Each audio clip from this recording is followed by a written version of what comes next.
অস্বাভাবিক হয়ে যাবে। কারণ তোমরা যেভাবে রিয়েক্ট করো এবং আমি যেভাবে রিয়েক্ট করব, দুইটার মধ্যে পার্থক্য হয়ে যাবে। এবং এটা যদি মানুষ জানতে পারে, তাহলে বুঝতে পারে, তাহলে এটা তোমার সমস্যা যেমন হবে, আমারও সেম টাইম সমস্যা হবে। আমারও সমস্যা Right. হবে।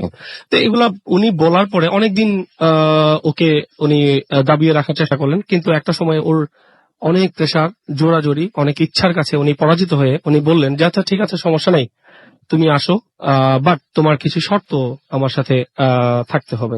শর্তগুলা কেমন? শর্তগুলা ছিল যে তুমি যাই করো, তোমার সাথে হিউম্যান যারা থাকবে, আমরা মানব জাতি যারা থাকবো, যারাই তোমার সাথে যেরকম আচরণ করবে, যদি তোমার আচরণের বাইরে মনে হয় যে এটা ভালো যাচ্ছে না, তুমি সাথে সাথে কোনো রিয়াকশন দিবা না, 1 নম্বর। 2 নম্বর হচ্ছে তুমি মানুষকে কোনোভাবেই কোনো কষ্ট, এমনকি মেরে ফেলা সরাসরি, এরকম কোনো এক্সট্রা কোনো অ্যাক্টিভিটিস তুমি দেখাবা না। এই সকল শর্ত, আরো কিছু শর্ত ওনার ছিল, হয়তো বা সকলগুলো জানা পসিবল হয় নাই। তো আমি এই ঘটনাটা জেনেছি আমার খালাতো ভাই, আমার খালু, আমার খালার কাছ থেকে। লিসেনার্স, আপনাদের জন্য বলছি, এটা আসলে একটা খুবই আপনার বুজবাম করার মতো একটা ঘটনা। আমি এখন যখন বলছি আমার বুজবাম হয়ে যাচ্ছে অনেকটা, প্রায় বলতে গেলে শিউরে উঠছি আমি। দেখা যাচ্ছে কি জানেন, আহ, ওই ওই ওই ওই ওই জিন যখন দাদাকে বলল যে আমি আসবো, দাদা যখন রাজি হলেন, তখন তাকে শর্ত দিয়ে যখন আসলো, সে কিন্তু খুব সহসাই 20 থেকে 30 বছর ওনার সাথে চলে গেল। টাইমটা পাস করে ফেললো। এবং পাস করার পর যেটা হলো, একদিন ওনার আসলে একটু বলে নিই রাসেল ভাই এখানে, যে হচ্ছে উনি কখনই ঘরে ঢুকতো না, একেবারে মানে মেইন ঘরে ঢুকতো না।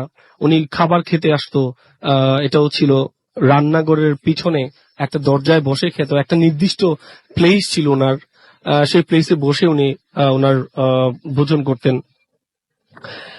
আর হচ্ছে উনি যে ভোজন করতেন, ভোজন করার জন্য ওনার যে প্রধান এবং প্রথম শর্ত ছিল, সেটা হচ্ছে উনি কোনো প্লেটে খাবে না, উনি কলা পাতাতে খাবে। এখন কলা পাতা ওনাকে প্রতিদিন উনি যখন আসতেন, একটা করে সাথে কলা পাতার একটা অংশ নিয়ে আসতেন। কলা পাতার অংশে উনি খেয়ে আবার কলা পাতাটা সাথে নিয়ে হয়তোবা কোথাও ফেলে দিয়ে চলে যেতেন। যেদিনকার ঘটনা, সেদিন উনি কলা পাতা ছাড়াই চলে আসলেন। উনি আমার দাদিকে দাদি বলেই সম্বোধন করতেন। উনি বললেন যে দাদি আমাকে খাবার দেন। উনি তো খাবার বলতো না, বলতো ভাত দেন। তো ভাত, দাদি বলল যে ওনার নাম ছিল রৌফ, ওই চিন্তার নাম ছিল রাসেল ভাই, রৌফ। তো বলতেছে, এ রৌফ, তুই কি কলা পাতা নিয়ে এসেছিস? তো বলতেছে, না দিদা। বলে, তো আনিস না, এই কলা পাতা নিয়ে আয়। তো রাসেল ভাই, এখানে কলা পাতা নিয়ে আসার জন্য যে একটা মানে একটা পরিস্থিতি, সেটা যদি একটু ব্যাখ্যা করি, তাহলে বোধহয় আমার লিসনারদের জন্য একটু ইজি হবে জিনিসটা বুঝতে।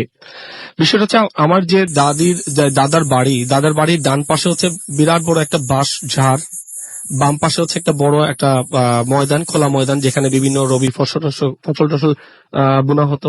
সামনে হচ্ছে একটা নালার ওই পারে হচ্ছে আপনার কবরস্থান, এবং ঠিক পিছনে হচ্ছে বিরাট বড় একটা দিঘি। ওই দিঘির ওই পারে হচ্ছে আপনার বিরাট জঙ্গল। আর বিষয়টা আমি যেটা আজকে বলছি, এই বিষয়টা ঘটা আজকে থেকে প্রায় 70 থেকে 80 বছর বা তারও বেশি আগে।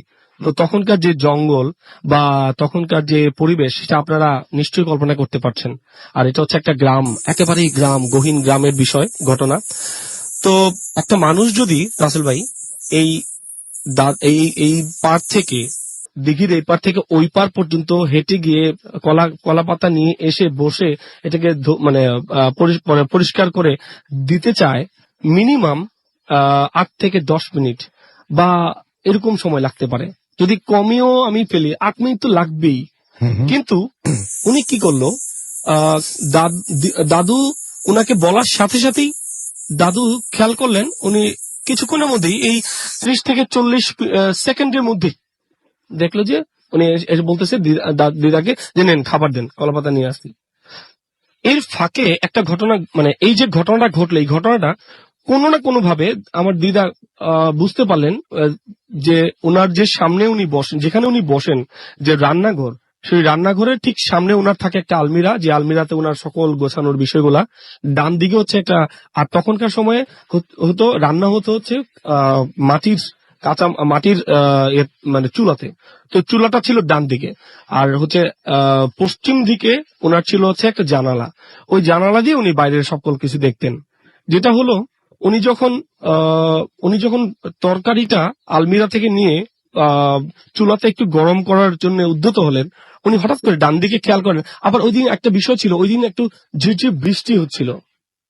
তো যেটা হয়, ওই বৃষ্টি, একটু অন্ধকারাচ্ছন্ন অবস্থা, সবকিছু মিলে উনি কেমন যেন দেখলেন যে একটা খুব বড় একটা কিছু বিদ্যুৎ গতিতে এদিক দিঘির এপার থেকে ওপার পর্যন্ত গেল আর সাথে সাথে চলে আসলো। এই বিষয়টা দেখে না উনি একটু খেয়াল করলেন। খেয়াল করার পরে উনি দেখার চেষ্টা করলেন যে পাতাগুলা নড়ছে। উনি জিনিসটা খুব অপ্রস্তুত হয়ে গেলেন এবং উনি তাকায় দেখলেন যে সেই রৌফ ওকে বলতেছে যে, দিদাকে বলতেছে যে আমাকে ভাত দেন। তখন দিদা ওকে প্রশ্ন করে, আচ্ছা তুমি না কলা পাতা নিয়ে আসো নাই, তাহলে এই কলা পাতা কোত্থেকে এখনই নিয়ে আসলে? তখন রৌফকে দিদা এই প্রশ্ন করার পরে রৌফ বলতেছে, দিদা ভাত দেন প্লিজ। তো ভাত দেন বলার পর যেটা আমার দিদা যেটা করলেন, উনি জিনিসটাকে বুঝতে পারলেন যে একটা অ্যাবনর্মাল কোন একটা অ্যাক্টিভিটি হয়েছে, যেটা উনি বুঝতে পারে নাই আসলে কি ঘটনা ঘটেছে। কিন্তু রৌফ যেটা যেটা কলাপাতাটা যেটা দিল, সেই কলাপাতাটা মানে একটা অ্যাবনর্মালিটি কিছু একটা হয়েছে। যাই হোক, উনি খুব তড়িঘড়ি করে খাবার পর্ব শেষ করে ফেললেন। খাবার পর্ব শেষ করে উনি আরেকটা জিনিস পয়েন্ট করলেন, যেটা হচ্ছে যে রূপ যে খাবারটা খাচ্ছিল, সেই খাবারটা খাওয়ার মধ্যে তার একটু অ্যাবনর্মালিটি ছিল। উনি এই বিষয়টা মানে নোট করলেন। নোট করে খাবার পর্ব তৈরি শেষ করে আমার দাদাকে বললেন যে এই উনি তখন জিজ্ঞেস করলেন যে, আচ্ছা আমি আজকে রূপের সাথে এরকম একটু অ্যাবনর্মাল কিছু দেখতে পাচ্ছি, তো বিষয়টাকে আপনি জানেন কিনা? তখন দাদা ওনাকে প্রথমে একটু অ্যাভয়েড করার চেষ্টা করলো, কিন্তু আমার দাদি ছিল একটু একরোখা টাইপের, যে যেহেতু ঘটনাটা ঘটেছে আমাকে জানতেই হবে। তো উনি যখন জানার চেষ্টা করলেন, তখন দাদা বলল, আচ্ছা ঠিক আছে, আমি আপনাকে মানে পরবর্তীতে এই বিষয়টা ডিটেইল বলবো। তো দাদা করলেন কি, আসরের নামাজের জন্য বাসা থেকে বের হয়ে গেলেন। সাধারণত দাদা কি করেন, আসর নামাজের সময় বের হয়ে গেলে মাগরিবের নামাজ পড়ে বাসায় এসে কিছু রেস্ট নিয়ে আবার এশার নামাজ পড়ার জন্য বের হয়ে যেতেন। কিন্তু ওই দিন আর উনি আসলেন না। উনি একেবারে অনেক রাত্রে, প্রায় 9টা কি 10টার সময় উনি বাসায় ঢুকলেন। আর তখনকার সময়ে কোনো বিদ্যুৎ ছিল না, তো 9টা-10টা যদি হয় তাহলে আসলে বোঝা যায় অনেক গভীর রাত। তো দিদা ওনার জন্য ওয়েট করলেন। দাদা আসলেন। আসার পর দাদাকে জিজ্ঞেস করছেন যে আসলে এটা মানে কি হয়েছিল, আপনি তো আমাকে বলেছিলেন এটা বলবেন। তখন দাদা বললো যে হ্যাঁ, টোটাল ঘটনাটা উনি মানে বললেন, একেবারে ডিসক্রাইব করে বললেন। বলার পর বললো যে সে কি তাহলে এখন, দিদার প্রশ্ন ছিল সে কি তাহলে এখন আমাদের সাথে থাকবে? তখন দাদা বললো যে না, সে আর আমাদের সাথে থাকবে না। আমি ওকে, আমার আসতে এই জন্যই দেরি হলো যে আমি ওকে ডেকে নিয়ে গিয়েছিলাম এবং তাকে বললাম যে তুমি আর এক্সিস্ট করতে পারবে না, বিকজ এই ঘটনাগুলা, দিদার সাথে যে ঘটনাগুলা ঘটলো, এরকম আরো কিছু ঘটনা দাদার কাছে আসলো, যেগুলা ওনার এই সিমটম গুলাকে আরো বেশি সন্দেহাতীত করে দিল। এবং এরই সাথে যেটা করলো, দাদা তখন ওই রৌফ যে জিনটা, ওনাকে বললেন যে না, তুমি আর আমাদের সাথে এক্সিস্ট করতে পারবে না, তুমি চলে যাও। ওকে, তুমি চলে গেলে তোমার জন্য ভালো, আমার জন্য ভালো।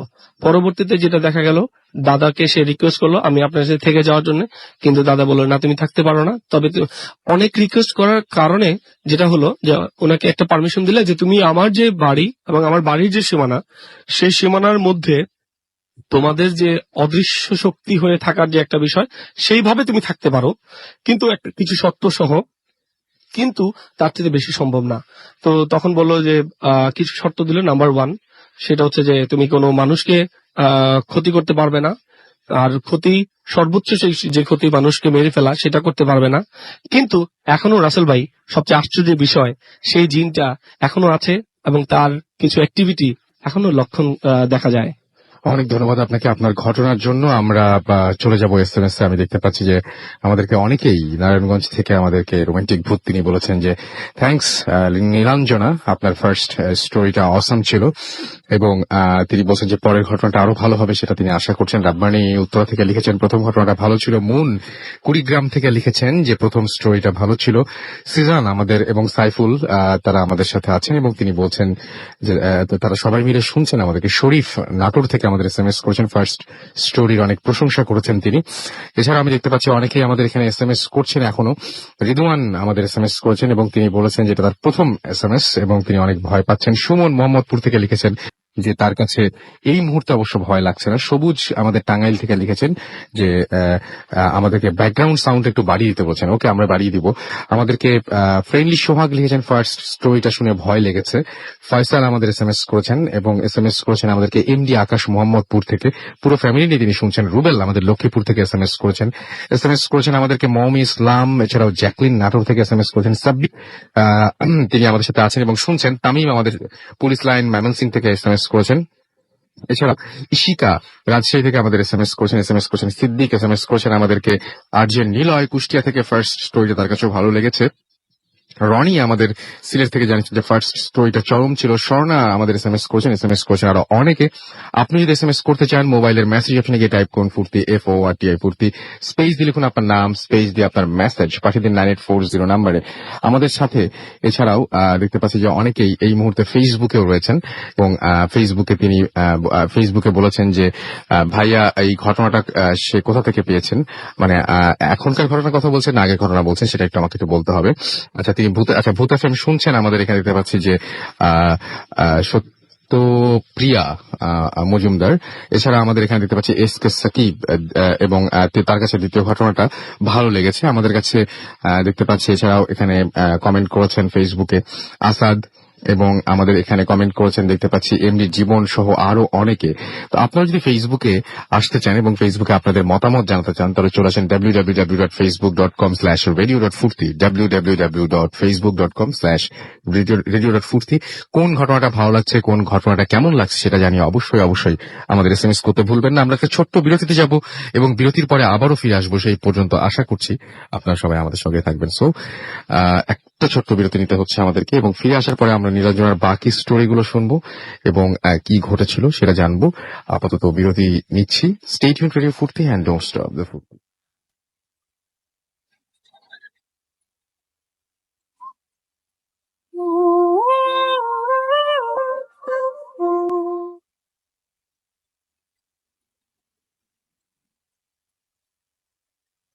শুনছেন সবসময় রেডিও ফুর্তি 88.0 FM, বাংলাদেশের সর্ববৃহৎ রেডিও নেটওয়ার্ক। আমি রাসেল আছির সাথে এবং আমার সাথে রয়েছে মাসুম এবং আজকের অতিথিরা। আপনাদের সবাইকে আরো একবার স্বাগত জানাচ্ছি ভূত এফএম এবং সেই সাথে আমরা চলে যাচ্ছি আমাদের পরবর্তী ঘটনায়। এবং এই ঘটনাটি একটা ইমেল, ছোট্ট একটা ইমেল আমাদের পাঠিয়েছেন আমাদের একজন লিসেনার এবং তার সেই ইমেলটা আমরা এখন আপনাদের পড়ে শোনাবো। সো যেভাবে তিনি লিখেছেন সেইভাবেই আমি পড়ছি। সঙ্গত কারণে এই স্টুডিওতে শেয়ার করতে পারছি না। ঘটনাটি সম্পূর্ণ সত্য একটি ঘটনা। হ্যালো রাসেল ভাই, জানি আপনি ভালো আছেন কারণ আপনি সবসময় ভালোর দলে। আমি পারমিতা, যে ঘটনাটি আজ শেয়ার করব তা আমার আপুর সাথে ঘটে যাওয়া একটি ঘটনা। আপুর নাম ঝিলমিল, DNC ঢাকা নার্সিং কলেজের একজন BSc স্টুডেন্ট। ঘটনাটি জানুয়ারি 2014-তে আপুর হোস্টেলে ঘটে। তখন শীতকাল থাকার কারণে আপু তার বাসা থেকে সম্পূর্ণ নতুন একটি কম্বল তার হোস্টেলে নিয়ে আসে এবং কম্বলটি ব্যবহারের প্রথম রাতেই আপুর কাছে মনে হয়েছিল যে তার পায়ের দিক থেকে কম্বলটি ধরে কেউ টান দিচ্ছে এবং তার পেছনে কেউ একজন দাঁড়িয়ে আছে। এরপরে আপু লক্ষ্য করে দেখতে পায় কম্বলের যেদিক থেকে টান সেখান থেকে কিছু সুতা উঠানো। এটি এমনও যে কেউ কম্বল সেলাই খোলার জন্য সুতা খোলার চেষ্টা করছে, মানে এমনও হতে পারে। এরপর আপু প্রায় টানা 7 দিন একই স্বপ্ন দেখে যে কেউ এসে তার কম্বলের ওই স্থানের সুতা একটি একটি করে তুলে ফেলছে এবং সকালে উঠে দেখতে পায় যে তার কম্বলের সেই স্থানটি বেশ কয়েকটি সুতা প্রতিদিনই উঠে যাচ্ছে। এবার মূল ঘটনার প্রান্তে চলে আসি। 8 দিন 8ম রাতে আপু ঘুমের প্রস্তুতি নিয়ে শুয়ে পড়েছে। তার গায়ে সেই কম্বলের যে জায়গায় সুতোগুলো উঠানো সেই জায়গাটি ওই রাতে আপুর বাঁ কাঁধের ওপর ছিল। হঠাৎ করে তার খুব গরম লাগা শুরু করে। তার ঠিক পরপরই সে অনুভব করে তার কাঁধে কেউ হাত রেখেছে এবং হাতটি ক্রমশ কাঁধ থেকে আরো সামনের দিকে এগিয়ে যাচ্ছে। উল্লেখ করা ভালো যে আপুর রুমে আপু এবং রুমমেট ছাড়া আর কেউই ছিল না এবং তার সম্পূর্ণ দরজা লাগানো ছিল। আপু হাতটি যখন ধাক্কা মেরে সরিয়ে দিতে চায় তখন তার কাছে হাতটি ভিজে থকথকে রাবারের মতো লাগে এবং খুব কষ্টে তার চোখ খুলে ডিম লাইটের আবছা আলোতে আপু দেখতে পায় তার মুখের সামনেই কালো একটি অবয়ব এবং অবয়বটির উপস্থিতি ছিল মাত্র 1 সেকেন্ডের মতো। আপু চিৎকার দিয়ে উঠে পড়ে এবং চিৎকার শুনে আপুর রুমমেটরা প্রায় সাথে সাথে লাইট জ্বালিয়ে আপুর কাছে চলে আসে এবং আপুর কাছ থেকে পুরো ঘটনা শোনে। এরপর সবাই মিলে কম্বলের ওই স্থানটি লক্ষ্য করে দেখে যে সেখানে কোনো সুতা আর অবশিষ্ট নেই এবং সুতাগুলো টান দিয়ে কেউ যেন উঠিয়ে ফেলেছে। এই ঘটনার কোনো ব্যাখ্যা এখনো পাওয়া যায়নি এবং এটাই ছিল ঘটনা। এবং সবচেয়ে বড় ব্যাপার যেটা, সেটা হচ্ছে যে আপনার চিরপরিচিত ঘর, আপনি যে ঘরে রেগুলার ঘুমান, সেরকম ঘরে যদি এরকম একটা ঘটনা ঘটে তাহলে সেটা আসলেও কিন্তু ভয়ঙ্কর। যে কে মানে আপনার এই কাজটি রাত জেগে কে করেছে তাহলে, এবং আপনি এরকম একটা স্বপ্ন কেন দেখবেন, এবং স্বপ্নের পরে একসময় যখন আপনি অনুভব করবেন যে আপনার বুকের উপরে বা আপনার শরীরের উপরে অন্য কেউ একজন বসে আছে এবং সে আপনাকে যন্ত্রণা দিচ্ছে, তখন ব্যাপারটা খুবই অদ্ভুত। যাই হোক, আমরা চলে যাব আমাদের পরবর্তী ঘটনায়, পারমিতার কাছে। পারমিতার ঘটনা শুনলাম আমরা এখন চলে যাব নীলাঞ্জনার কাছে। তার আগে আমরা নীলাঞ্জনের হাজবেন্ডের সাথে একটা কথা বলে, আপনার নামটা প্লিজ একটু বলবেন। আমি আপনার নামটা একটু শুনতে চাই সবাইকে। রাসেল ভাই, আমি নায়াজ বলছিলাম কড়াবাগান থেকে। ওকে, নাইস। আপনি আপনার শ্বশুর বাড়িতে আপনার যখন প্রথম বিয়ে হয়, বিয়ে হবার পরে আপনি নীলাঞ্জনার কাছে যখন এই সমস্ত ঘটনাগুলো শুনতেন, তখন কি আপনি বিশ্বাস করতেন? রাসেল ভাই, সত্য কথা বলতে কি, মানে বিয়ের আগে আমি আসলে ওরকম ভাবে জিনিসগুলো নক করিনি কখনো, বাট বিয়ের পরে যেটা অনুভব করলাম যে কিছু কিছু জিনিস আমি নিজেও ফিল করলাম যে এই জিনিসগুলো আসলে ঘটতেছে, ওর সাথে ঘটছে। সো আলটিমেটলি আমি জিনিসটা আগে তো কোনো বিশ্বাস করিনি, বাট তারপর বাধ্য হয়ে বিশ্বাস করতে হয়েছে আমাকে কিছু কিছু জিনিস, মানে কিছু সিমটমস যেগুলো আমি ফিল করছি, বাট ও আমাকে যেগুলো আগে ফোনে বলতো, মোবাইলে বলতো যে এরকম আমার বাসায় হচ্ছে, তখন শুনে কেমন লাগতো? তখন আমার কাছে মনে হচ্ছে যে maybe hallucination, something like that, এরকম কিছু একটা হবে। ওর কোনো সমস্যা আসলে এরকম কোনো প্যারানর্মাল কোনো কিছু ঘটতে পারে না, যেরকম আমাদের ঘটনা শুনে অনেকে মনে করেন যে এই ঘটনা কি হতে পারে নাকি। এক্স্যাক্টলি, যার সাথে হয় সেই কিন্তু জিনিসটা বুঝতে পারে আসলে কি হচ্ছে। বাট আমি যখন ওর সাথে থাকলাম ওই সময়টাতে অতটা না ঘটলো, বাট রাতের যে টাইমটা কিছু জিনিস আমি ফিল করলাম যে আসলে এরকম হচ্ছে। এরকম কিছু অনেক এক্সপিরিয়েন্স আছে আসলে ছোটখাটো। তো এর মধ্যে দেখা যায় ওদের বাসার ছাদে অনেক ধরনের শব্দ হয় যেগুলো আসলে টোটালি অ্যাবনর্মাল, যে রাত অ্যাপার্টমেন্টে সবাই জানে এটা, যারা অ্যাপার্টমেন্টে থাকে, যে আপনার 12 বা 10টা 11টার পরে ওখানে কেউ যায় না, কারণ লক করা, তালা দেওয়া থাকে ছাদ। সো আলটিমেটলি দেখা যায় যে ছাদের উপরে যে শব্দ হয়। তারপর আপনি এমনিও বলছেন যে ওই যে বাথরুমেও সমস্যা আছে, ওই যে পানির কলের ব্যাপারটা একটু বলতে। আচ্ছা, ওখানে দেখা যায় এরকম অনেক কিছু দেখা যাচ্ছে যে নিজেই পানির কলটা ছেড়ে দিচ্ছে, মানে মনে হচ্ছে কেউ মানে পানির কলটা কেউ ওখানে ছেড়ে দিচ্ছে, জাস্ট পানির কলটাকে। বাথরুমের মধ্যে হঠাৎ করে দেখা যায় কল ভালো করে লক করা হয়েছে, লক করে রুমের মধ্যে আমরা বসে আছি, তো অল অফ এ সাডেন থেকে পানির শব্দ হচ্ছে বাথরুম থেকে। মানে এতটুকু তো রিমাইন্ড করা যায় যে আমি কলটা বন্ধ করে আসছি। আর ওখানে যদি কোনো মেকানিজম বা কোনো টেকনিক্যাল ফল্ট হয়, এটা তো দেখা যায় বারবারই হবে, কিন্তু এটা মাঝে মাঝে প্রবলেমটা হয়, কিন্তু একটু আগে কলটা ঠিক ছিল। আবার যখন গিয়ে বন্ধ করি তখন কিন্তু, যখন থাকি সামনে তখন কিন্তু প্রবলেমটা হয় না। তারপরে আপনি আরো একটা কথা বলছিলেন, যেটা হচ্ছে যে রান্নার মতো একটা শব্দ পাওয়া যায় বাসায়। এটা হচ্ছে যে রাসেল ভাই, এরকম আমি যখন রাতে ওর সাথে মানে ঘুমাইছিলাম, তো রুমের মধ্যে একটা জিনিস অনুভব করলাম, কথা বলতেছি আমরা দুজন। সো আলটিমেটলি জাস্ট ওদের উপরের যে ছাদরা, তো ওইটা লক করা, তো ওখানে যে আপনার পানির যে ট্যাপটা, এটা সিল করে দেওয়া আছে। সিল করে দেওয়া কেন? কজ হচ্ছে এখানে দেখা যায় বাচ্চারা মানে খেলাধুলা করতো, হাত মুখ দিত, মানে ছাদ ড্যামেজ হয়ে যাওয়া যেটাকে বলে। আচ্ছা, এই কারণে বন্ধ করে দিয়েছে। সো অবভিয়াসলি আপনি একটা জিনিস যদি খেয়াল করেন যে রাত 1টা-2টার দিকে ছাদে কেউ রান্না করবে না, বা এখানে পানিতে কেউ পা ধুতে আসবে না, কারণ এখানে তালা দেওয়া। তো আমি প্রথমে ওর সাথে কথা বলতে হঠাৎ করে আমার কানের মধ্যে একটা শব্দ শুনতে পেলাম, যে থালা বাটি বা কিছু একটা মারছে, মানে কিছু একটা শব্দ হচ্ছে। So all of a sudden আমি ওকে বললাম, ওকে জাস্ট নক করলাম যে কিছু শব্দ হচ্ছে কিনা, মানে এটা কি আমারই হ্যালুসিনেশন হচ্ছে নাকি ও জিনিসটা ফিল করতেছে। ও আমাকে বললো যে হ্যাঁ শব্দ হচ্ছে, দেখো। তারপরে আমরা দুজন ফিল করলাম যে উপরে থালাবাটি মাজা থেকে শুরু করে ভাতের শব্দ, ভাত রান্না করে যে ভাত যে শব্দটা হয়, ওরকম কিছু শব্দ শুনতে পেলাম আমরা। টকবক এবং পা ধোয়া মানে যে হাত মুখ ধুচ্ছে, মানে এরকম জিনিস, কুলি করা, এইসব জিনিসগুলো ফিল করলাম।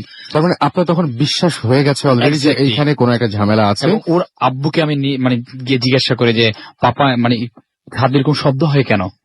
তো উনি বললো যে আসলে এটা মাথায় নিও না, কারণ আমি এরকম অনেক শব্দ, মানে আমার লাইফে এরকম ঘটছে অনেক, তো আমি জিনিসটা মানে হতে অভ্যস্ত অনেকটা। এটা সত্য, এটা আমার সাথেও ঘটছে, জন্য এখানে ছাদের উপরে প্রবলেম আছে। তার মানে আপনি আমাকে একটা কথা শুরুতেই বলছিলেন যে আপনার সাথে কোনোদিন কোনো কিছু ঘটেনি, সুতরাং আপনার জন্য এই জিনিসগুলো বিশ্বাস করা খুবই কষ্টকর ছিল। এক্স্যাক্টলি। পরে এখন আপনার কি মনে হয়? এখন কি মনে হয় যে আসলে ঝামেলা আছে? হ্যাঁ রাসেল ভাই, আমার যেটা মনে হয় যে আসলে এগুলো এক্সিস্ট করে, এগুলো ঘটে। না মানে আপনি ওই যে বললেন যে পরীক্ষার সময় যেমন বলতে অনেকেই বলছেন যে স্ট্রেস বা ওই সময় হয়তো অনেক বেশি টেনশন করছিলেন, সেই জন্য ঘটনা করতে পারে। আপনারও কি তাই মনে হয়? না মনে হয় যে না আসলে এই ঘটনাটা আসলেই ঘটেছে? কারণ ফাইন, তাহলে অন দ্যাট নোট আমরা যেটা করব এখন সেটা হচ্ছে যে এখন সরাসরি চলে যাবো আবারও নীলাঞ্জনার কাছে, এবং নীলাঞ্জনার সেকেন্ড স্টোরিটা শুনবো, যেটা জন্য আপনাদেরকে এতক্ষণ ধরে ওয়েট করিয়ে রেখেছি।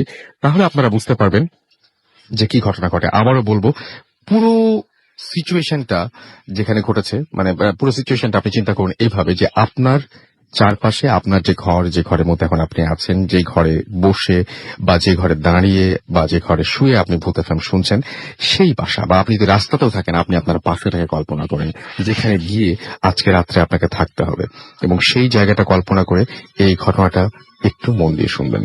নিরঞ্জনা, আপনার ঘটনাটা একটু শুনি। জি রাসেল ভাই, আমার সেকেন্ড যে স্টোরিটা এটা হচ্ছে 2012 এর দিকে। তো আমার মা সঙ্গত জমি জমার কোন একটা কারণে বাড়িতে চলে যান। আচ্ছা। তো আমাকে রেখে যান এবং আমার পাপাও আমার বাসায় থাকে। তো একদিন মানে ওই বাড়িতে যাওয়ার 2 দিন পরে তো আমি ফিল করতে থাকলাম যে আমার বাসায় মানে দুপুর 12টার থেকে একদম আসরের আজান পর্যন্ত এরকম একটা এনভায়রনমেন্ট ক্রিয়েট হয়, মনে হয় যে আশেপাশে কোনো মানুষ মারা গেছে। এবং রীতিমতো সেখানে কান্নাকাটি হচ্ছে, হাই হুতাশ হচ্ছে। মানে আমার বাসায় আমি একা নেই, আরো অনেকেই আছে। এবং রাসেল ভাই, আমি আরেকটা কথা বলে রাখি যে এই যে প্যারানর্মাল অ্যাক্টিভিটিস গুলো, এগুলো মানে বেসিক্যালি আমি যখন একা থাকি তখনই আমার সাথে কেন যেন একটু বেশি হয়। তো আমার মা বাড়িতে যাওয়ার আগে এজন্য আমাকে বলে গিয়েছিল একটু সাবধানে থাকিস, আর যদি ওরকম কিছু হয় সূরা টুরা পড়ে নামাজ কালাম পড়বি, সুন্দর মতো থাকবি। তো এনিওয়ে, এবং যেটা বললাম যে 12টা থেকে আসর আগ পর্যন্ত এটা হয়, আবার ঠিক মাগরিবের আজানের পর থেকে আবার ওই এনভায়রনমেন্টটা ক্রিয়েট হয়। আচ্ছা। তো আমার আম্মু বাড়িতে যাওয়ার 2 দিন পরে একদিন সন্ধ্যার দিকে আমি আমার মানে ঘর ঝাড়ু দিচ্ছি, তো আমি ফিল করলাম যে একটা রুম থেকে আরেকটা রুমে, ইট মিনস ড্রয়িং রুম থেকে আমার আম্মুর রুমে একদম বিদ্যুৎ গতিতে একটা ছায়ার মতো চলে গেল, খুব দ্রুত চলে গেল। আমি একটু থমকে দাঁড়ালাম যে আমি কি কিছু দেখেছি নাকি আমার গ্লাসে কোনো রিফ্লেকশন হয়েছে। তো আমি তারপরে আবার ঘর ঝাড়ু দিতে শুরু করি। আবার আমি দেখি যে আবার আমার আম্মুর রুম থেকে আবার ড্রয়িং রুমে বিদ্যুৎ গতিতে একটা ছায়ার মতো চলে যাচ্ছে। এরকম 3-4 বার হলো। হওয়ার পরে তখন আমি একটু দাঁড়িয়ে পড়লাম, আমি যে না এবার আমি দেখবো যে জিনিসটা কি। আমি দাঁড়ানোর পরে তখন দেখলাম এগেইন সেই জিনিসটা দ্রুত গতিতে আবার আম্মুর রুমে চলে গেল। আমিও একদম সাথে সাথে আমার আম্মুর রুমের গেট খুলে আমি চলে গেলাম ভিতরে। যাওয়ার পরে তখন আমি ওটা এত মানে দ্রুত ছিল আমি ওর পুরো ফেসটা দেখতে পারিনি। আমি জাস্ট দেখলাম যে আমার আম্মুর বেডরুমের যে ওয়াশরুমটা আছে ওখানে ওই ছায়াটা জাস্ট ঢুকে গেল, এবং ওর যে চুলটা এতটাই লম্বা ছিল যে ওটা ফ্লোর টাচ করে সেটা আরো স্প্রেড করেছে। আচ্ছা। এবং ওটা মানে একদম পুরো এরকম আস্তে ধীরে ধীরে ফ্লোর বেয়ে জাস্ট সাপের মতো ওয়াশরুমের দিকে চলে গেছে। তার মানে মানুষ চলে গেছে ওয়াশরুমের মধ্যে, যিনি যাকে আপনি দেখেছেন। চুলটা বাইরে ছিল, এবং আপনি যখন যান তখন মনে হচ্ছে পুরো চুলটা ঠিক একটা কাপড় টেনে নিলে যেরকম হবে সেভাবে আস্তে আস্তে ভিতরে, মানে তার মানে বাথরুমের নিচে দরজার নিচ দিয়ে যাচ্ছিল। ওকে, তারপরে চলে যাচ্ছে। তো ওটা দেখার পরে আমি খুবই ভয় পেয়ে গেলাম। আমি আর ওদিকে তাকালাম না, আমি আম্মুর রুমের গেটটা লাগিয়ে দিয়ে আমি আমার রুমে একদম বসে আমি আমার পাপাকে ফোন দিই যে তুমি জলদি চলে আসো, আমার ভালো লাগছে না, আমি একটু ভয় পেয়ে গেছি। তো পাপা বললো যে মা ওইসব কিছু না, তুই থাক, আমি আসবো, একটু পরে চলে আসবো, আমি রাস্তায় আছি।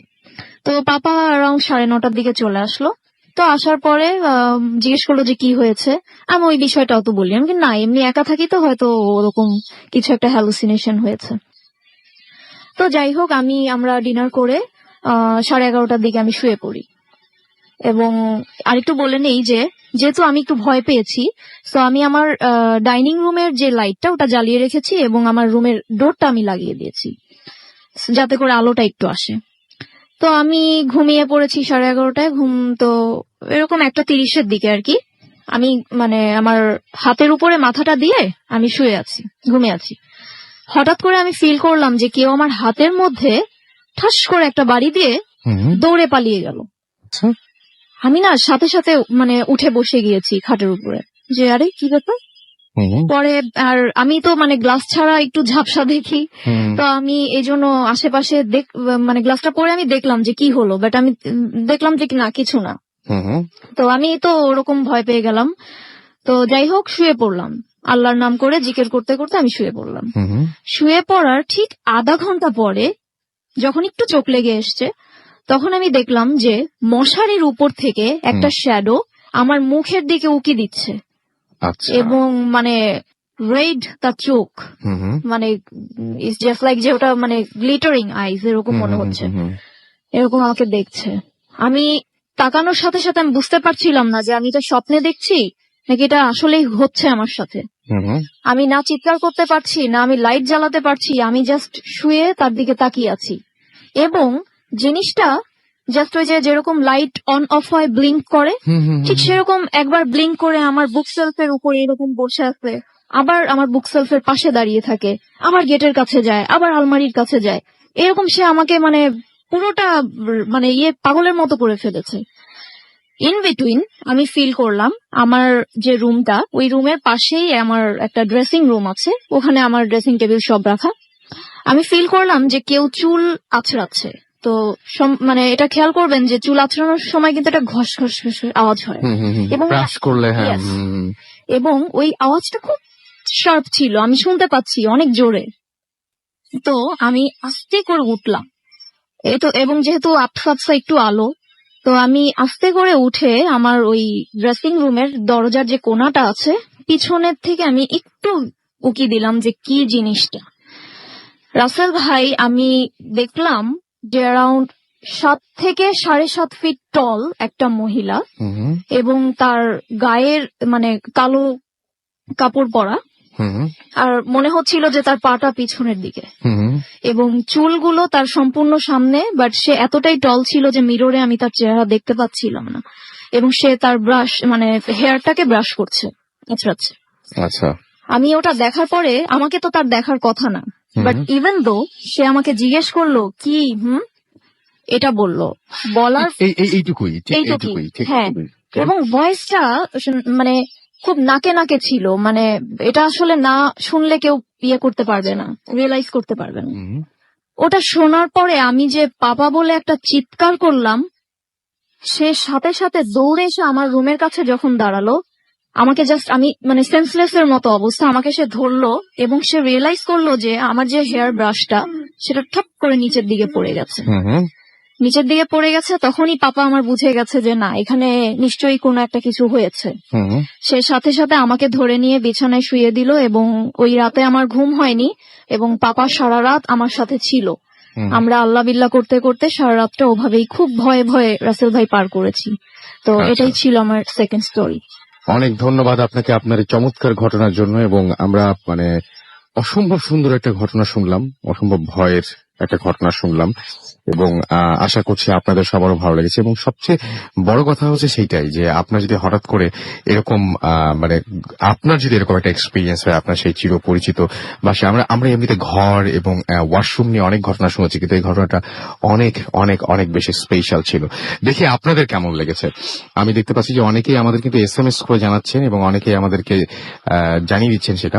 আমাদেরকে যেমন সোনিয়া লিখেছেন যে আমার জ্বর, এবং নীলাঞ্জনার স্টোরিটা শুনে ভয়ে আমার আরো জ্বর মানে তা বেড়ে গেছে, এবং তিনি বলছেন যে সরি, আমি আর টলারেট করতে পারছি না।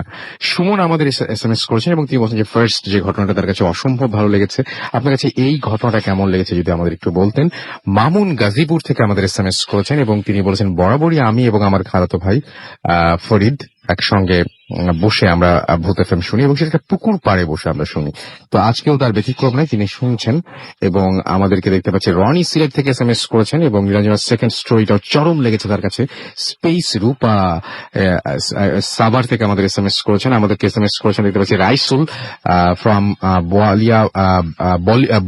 কি এটা বলিয়াপুর থেকে, এবং তিনি বলেছেন সেকেন্ড স্টোরিটা অসম। আমাদেরকে অনন্যা রাজশাহী থেকে SMS করেছেন, অনেক ভালো লাগছে। রাহাত লালবাগ থেকে SMS করেছেন লাইট নিভিয়ে তিনি শুনছেন, বাট ভয় তবুও তার কাছে ভয় লাগছে না, ভয় পেতে চান। আপনার মনে হয় যে এর চাইতে যত ভয়ঙ্করই ঘটনা হোক আপনার ভয় পাওয়াটা একটু ডিফিকাল্ট আমার মনে হচ্ছে। সো আপনি লাইট জ্বালিয়ে শুতে পারেন, আমার মনে হয় তাই।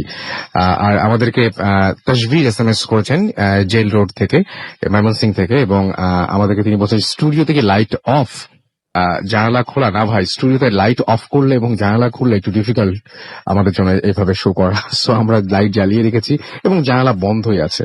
আমাদেরকে এছাড়াও দেখতে পাচ্ছি অনামিকা SMS করেছেন আমাদের এখানে জয়া, নীলাঞ্জনার সেকেন্ড স্টোরিটা দারুণ। আমাদেরকে দেখতে পাচ্ছি ছোঁয়া লিখেছেন ফ্যান্টাস্টিক। আমাদেরকে এছাড়াও দেখতে পাচ্ছি এলিজা আনসারি লিখেছেন যে তিনি বলছেন আই এম নিয়ার রাজেন্দ্রপুর, এবং তিনি ভূত FM শুনছেন এবং তিনি বলছেন যে তিনি রেগুলার লিসনার আমাদের, বাট আমি কোনো সময় তার SMS পড়ি না, বাট আমি আপনার SMS পড়ে ফেললাম। আই হোপ যে এরপর থেকে আপনারা এই অভিযোগটা থাকবে না। বিনতি আমাদের আগ্রাবাদ থেকে SMS করেছেন, সাব্বির আমাদের SMS করেছেন, এন্ড সাব্বির গাজীপুর থেকে SMS করেছেন, থ্যাঙ্কস জানিয়েছেন আমাদেরকে। আরিফ এবং তার ওয়াইফ রুম্পা SMS করেছেন হবিগঞ্জ থেকে, তাদের কাছেও ভালো লেগেছে। আর যে নীলয় কুষ্টা থেকে SMS করেছেন কায়েস, এছাড়া অনামিকা ফরিদপুর থেকে, এছাড়াও দীপ আমাদের SMS করেছেন, শোভন চট্টগ্রাম থেকে SMS করেছেন, রাজীব, দিদারুল সহ আরো অনেকে কিন্তু আমাদের SMS করছেন এই মুহূর্তে। এবং দেখতে পাচ্ছি একই সাথে ফেসবুকেও আপনারা জানিয়ে দিচ্ছেন যে ঘটনাগুলো আপনাদের কাছে কেমন লাগছে এবং কোন স্টোরি কেমন লাগছে আপনাদের কাছে, সেটা অবশ্যই আমাদেরকে জানাবেন। এবং সবচেয়ে বেশি যেটা করতে হবে সেটা হচ্ছে আমাদেরকে একটু বেশি বেশি করে আপনাদের ঘটনাগুলো পাঠিয়ে দিতে হবে। সো আপনারা যদি ঘটনা পাঠাতে চান, আমি নিয়মটা বলে দিচ্ছি, আমাদেরকে অবশ্যই ইমেল করে আপনার ঘটনাটা পাঠিয়ে দিন। আমাদের অ্যাড্রেস হচ্ছে bhootfm@radiofurti.fm, which is BHWTFM@radiofurti.fm। আপনার নাম, ঠিকানা এবং ফোন নাম্বার সহ আপনার জীবনে ঘটে যাওয়া সেরা ঘটনাগুলো লিখে পাঠিয়ে দিন আমাদের কাছে। ঘটনা শুরুতে অবশ্যই উল্লেখ করুন যে এই ঘটনাটা আপনি স্টুডিওতে এসে শেয়ার করতে চান, নাকি আপনি চান যে আমরা আপনার স্টোরিটা পড়ে শোনাই। আমি বেশি বেশি ঘটনা চাই আগামী সপ্তাহে, আরো দারুণ দারুণ, এর চাইতেও ভালো, কারণ আমাদের চ্যালেঞ্জ থাকে একটা যে এই সপ্তাহের চাইতেও নেক্সট উইকে আমাদের আরো বেশি ভালো করতে হবে। যাই হোক, আমাদেরকে সাকিব SMS করে লিখেছেন বেস্ট স্টোরি। আমাদেরকে এছাড়াও শাওন বলেছেন লাস্ট স্টোরিটা চরম হয়েছে। আমাদেরকে তামিম লিখেছেন যে ভয় লাগছে। ফেসবুকে কিন্তু পড়ছি আমি এগুলো। ড্রিম বয় অ্যাপল আমাদের আই লাভ ভূত FM, আই লাভ 88.0 FM। আমাদেরকে মোর্শেদ চিটাগং থেকে লিখেছেন যে এখন যদি ভূত আসে আমি কি করব। এখন ভূত আসলে আপনি পুরো জিনিসটা আপনি এক্সপেরিয়েন্স করবেন এবং তারপরে সকাল যখন হবে বা যদি এক্সপেরিয়েন্স যখন আপনার শেষ হবে ঘটনাটা ঘটা আর কি, তারপরে আপনি কম্পিউটারে একটা পেজ খুলবেন, সেখানে ঘটনাটা লিখবেন এবং আমাকে ইমেল করে দিবেন। এবং আমাদেরকে এবং আগামী সপ্তাহে আপনার ঘটনা সিলেক্টেড হলে ডেফিনেটলি আপনি সেটা শুনতে পারবেন বা আপনি একটা ইনভাইটেশন কল পাবেন আমার কাছ থেকে। ইফতি আমাদের লিখেছেন নাম্বার 4 স্টোরিটা নাইস ছিল এবং তার কাছে অনেক ভয় লেগেছে। থার্ড স্টোরিটা অসাম, আই লাভ ভূত FM লিখেছেন মোহাম্মদ শাহিন। এছাড়াও দেখতে পাচ্ছি সেকেন্ড স্টোরিটা অসাম, নুরুন নাহার কুলি লিখেছেন এটা। নীলাঞ্জনার সেকেন্ড স্টোরিটা ভালো লাগলো লিখেছেন সৌরভ। আরো অনেকে আমাদের ফেসবুকে লিখছেন। আপনি যদি ফেসবুকে আসতে চান তাহলে চলে যান www.facebook.com/radio.furti এই অ্যাড্রেসে এবং আমাদেরকে জানিয়ে দিন কেমন লাগছে, কোন ঘটনাটা আপনার বেশি ভালো লেগেছে, কি জানতে চান। এবং সারা বছরই কিন্তু সারা সপ্তাহ জুড়েই আমরা আপনাদের সেই বিভিন্ন কোয়েশ্চেনের আমরা এখানে অ্যান্সার করি, আমরা আপনাদের সাথে কমিউনিকেট করি নানাভাবে। সো ফেসবুকে অবশ্যই আপনি জানিয়ে দিতে পারেন আপনার মতামত। একটা ছোট্ট বিরতি নিতেই হবে এবং তারপরে আমরা আবারও বেশ কিছু আমাদের আরো অতিথি আছে তাদেরকে নিয়ে আসতে হবে। সো আমরা একটা ছোট্ট বিরতিতে আছি। স্টে টিউনড রেডিও ফুর্তি এন্ড ডোন্ট স্টপ দ্য ফুর্তি। The night comes alive.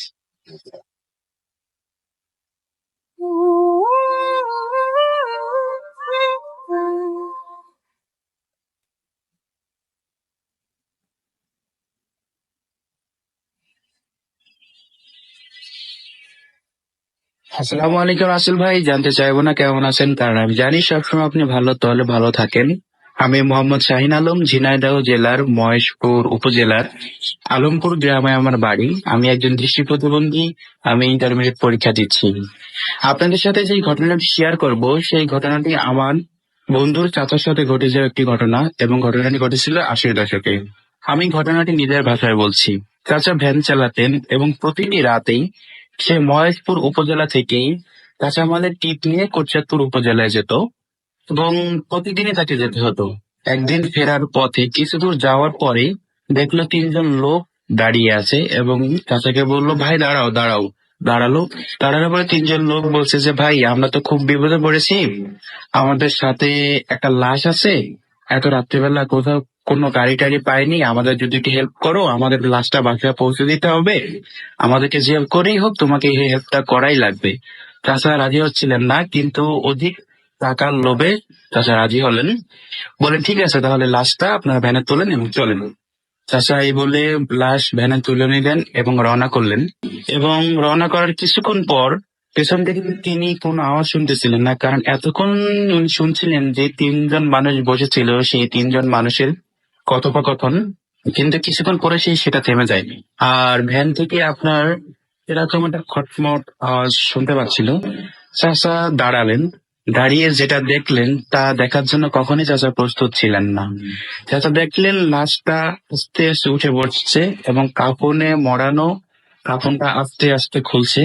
খোলার পরে চাচা দেখে হিম হয়ে দাঁড়িয়ে গেলেন এবং দেখলো সে লাশটা বসে, তার মুখ দিয়ে লাল গাঢ় রক্ত টপ টপ করে পড়ছে এবং চাচাকে বলল, আমি তোকে মেরে ফেলবো, আমি তোকে মেরে ফেলবো। এই কথা শুনে চাচা ওখান থেকে ভয়ে দৌড় মারলেন। ভয়ে দৌড় মারার পর কিছু দূর যাওয়ার পরে দেখলেন তার সামনে একজন মুরব্বী টাইপের লোক, মুখে সাদা দাড়ি, পরনে পাঞ্জাবি পাজামা আছে সাদা রং, এবং বলছে, বাবা কি হয়েছে, তুমি দাঁড়াও দাঁড়াও। চাচা দাঁড়ালেন, বললেন যে তোমার কি সমস্যা? চাচা বলল যে আমার সাথে এই ঘটনা ঘটেছে, আমি খুব ভয় পেয়েছি, আমাকে একটু হেল্প করেন। সেই বৃদ্ধ লোকটা বললো, ঠিক আছে বাবা, তুমি আসো, এত রাত্রেবেলা এসছো, এই রাস্তাটা তো এমনি ভালো না, এত রাতে চলাফেরা করো, তো ঠিক আছে তুমি আজকে রাতটা আমার বাসায় থেকে যাও, সকালবেলা তুমি চলে যেও। চাচা বললো, ঠিক আছে, তাহলে যেহেতু একটা আশ্রয় কেন্দ্র পেয়েছি, তাহলে আজকে রাতটা এখানে থেকে যাই, আমি খুব ভয় পেয়েছি। এই ভেবে চাচা বললো, ঠিক আছে, তাহলে চাচা চলো না, আপনার বাসায় আজকে থেকে যাই। তো মুরব্বী টাইপের লোকটা আগে আগে হাঁটছে, চাচা পিছু পিছু হাঁটছেন। বলতেছে যে, এবং চাচা লক্ষ্য করলো যে দুপাশে ধান ক্ষেত, মাঝখান দিয়ে ছোট একটি পথ, সেই পথে হেঁটে যাচ্ছে। বলছে, চাচা এদিকে কোথায় যাচ্ছেন? এদিকে একটা মাঠ। বলছে, বাবা আসলে সমস্যা নেই, আমার বাসা এখানে। চাচা অন্য কোনো কিছু না ভেবে ভাবলো হয়তো ভয়টা হতেও পারে, অস্বাভাবিক কিছু না। কারণ মাঠেও গ্রামগঞ্জে অনেকেরই বাড়ি থাকে। তো হঠাৎ করে দেখলো যে যেতে যেতে একটা বিশাল বড় একটা বট গাছের নিচে নিয়ে গেল। নিয়ে যাওয়ার পরে চাচা বলতেছে যে, চাচা আপনি এখানে? হ্যাঁ, এটাই আমার বাড়ি। তো এটা আপনার বাড়ি? হ্যাঁ, এটাই আমার বাড়ি। এই বলেই সেই মুরব্বী টাইপের লোকটা গাছে স্পর্শ না করে সে পা দিয়ে গাছে উঠে গেল। মনে হলো যেন এটাই তার জন্য সিঁড়ি, কিন্তু চাচার কাছে হয়ে গেছে একটা দিব্যি গাছ। সে গাছের উপরে উঠে গেল, উঠে যে গাছের থেকে সেই বড় হাত নিচের দিকে দিয়ে চাচাকে বলছে, এই আসো, তুমি আমার এই হাত ধরে আসো। চাচা এই দেখে চাচা ওইখান থেকে ভয়ে দৌড়ে পালানি এবং তার ভ্যানের কাছে এসে দেখলেন তার ভ্যানে কেউ কোনো কিছুই নেই, ভ্যানটা ওভাবেই পড়ে আছে। এইভাবে চাচা এবার দৌড় মারলেন ভ্যান নিয়ে। ভ্যান জোরে চালাতে লাগলেন এবং চালাতে চালাতে কিছু দূর যাওয়ার পরে একটা প্রাইমারি স্কুল পড়ে, সেই প্রাইমারি স্কুলে আপনার চাচা থামলেন একটু পানি খাওয়ার জন্য। প্রাইমারি কল থেকে পানি খাওয়ার জন্য যখন পানি খাচ্ছিলেন, তখন তার পাশে থেকে স্কুলের বারান্দায় থেকে আপনার একটা মুরব্বী টাইপের লোক শুয়ে আছে, যা দেখে মনে হচ্ছে সে ফুটপাতে থাকে আর কি। এবং সেখান থেকে সেই লোক বলতেছে যে, তুমি আমার বাসায় গেলা না? আমার বাসায় গেলে কি আমি তোমাকে খাওয়াতাম না, আদর যত্ন করতাম না? তুমি আমার বাসায় কেন গেলা না? এই কথা শোনার পরে চাচা ওখান থেকে ভয়ে আবার দৌড় মারলেন ভ্যান গাড়ি নিয়েই। ভ্যান গাড়ি চালাতে লাগলেন এবং কিছু দূর যাওয়ার পরে তার বাজারে চলে আসলেন। বাজারটার নাম হচ্ছে খালিশপুর, আমি উল্লেখ করে দিচ্ছি। এবং খালিশপুর চলে আসলেন। খালিশপুর আসার পরে তিনি দেখলেন যে যে জায়গাটা উনি ছিল ওইখানে একটা তেল পাম্প আছে। ওই তেল পাম্পে আশেপাশে কোনো মানুষজন নেই এবং ওখানে সিকিউরিটি গার্ড থাকে আর হয়তো কয়েকজন কর্মী থাকে, কিন্তু পাম্পের কর্মীরা একটু দূরে আছে আর ওই জায়গায় কিছু দূরে সিকিউরিটি গার্ড আছে। সিকিউরিটি গার্ডের কাছে যে বলছে, চাচা আমি তো এমন এমন একটা বিপদে পড়ছি, এখন আমাকে যদি একটু হেল্প করতেন। তো বলছে, কি ঘটনা, তোমার কি হয়েছে? তেমন সবকিছু খুলে বলেন। খুলে বলার পরে বলতেছে, ঠিক আছে তাহলে তুমি একটু আসো আমার সাইডে আসো, তোমার সাথে কথা আছে। সাইডে নিয়ে গেলেন। নিয়ে যাওয়ার পরে বলতেছে, তুমি প্রথমে কি দেখেছিলা? তুমি প্রথমে একটা লাশ দেখছিলা, 3জন লোক ছিল সাথে, আর সেই লাশটা আস্তে আস্তে উঠে বসছিল।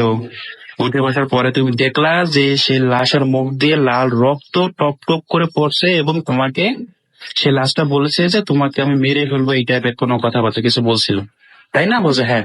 বলছে ভালো করে তাকিয়ে দেখো তো আমি কিনা।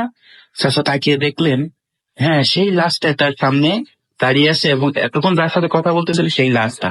চাচা এই দেখে ভয়ে ভীষণ করে দৌড় মারলেন আবার গাড়ি নিয়ে।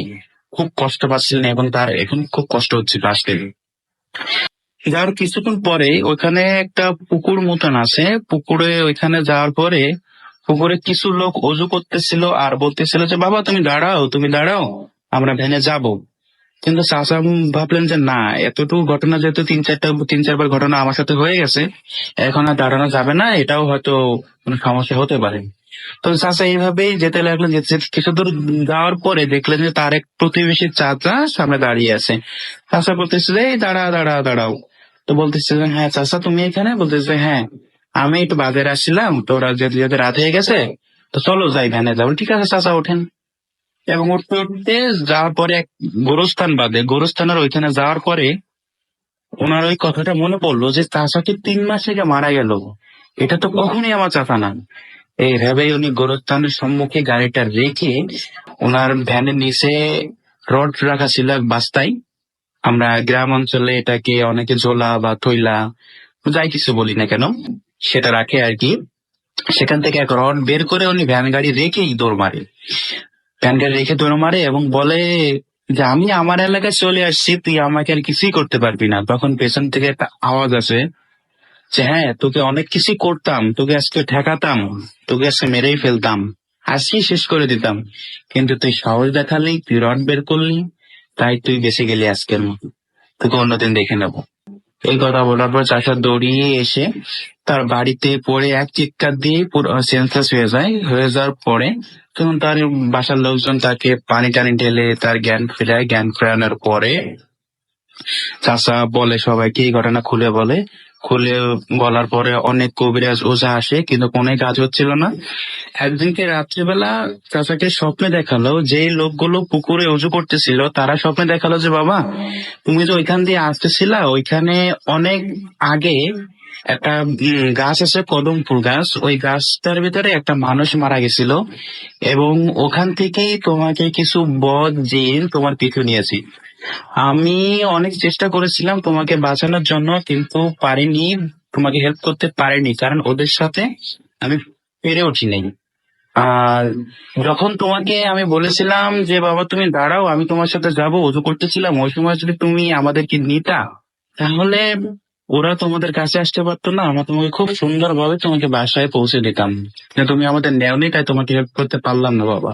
এই কথা এই স্বপ্নে দেখানো নি। এবং তারপরে কিছুদিন পর অর্থাৎ 3 মাস বেঁচে থাকে চাচা এই ঘটনা পর। 3 মাস পরে তিনি মারা যায়।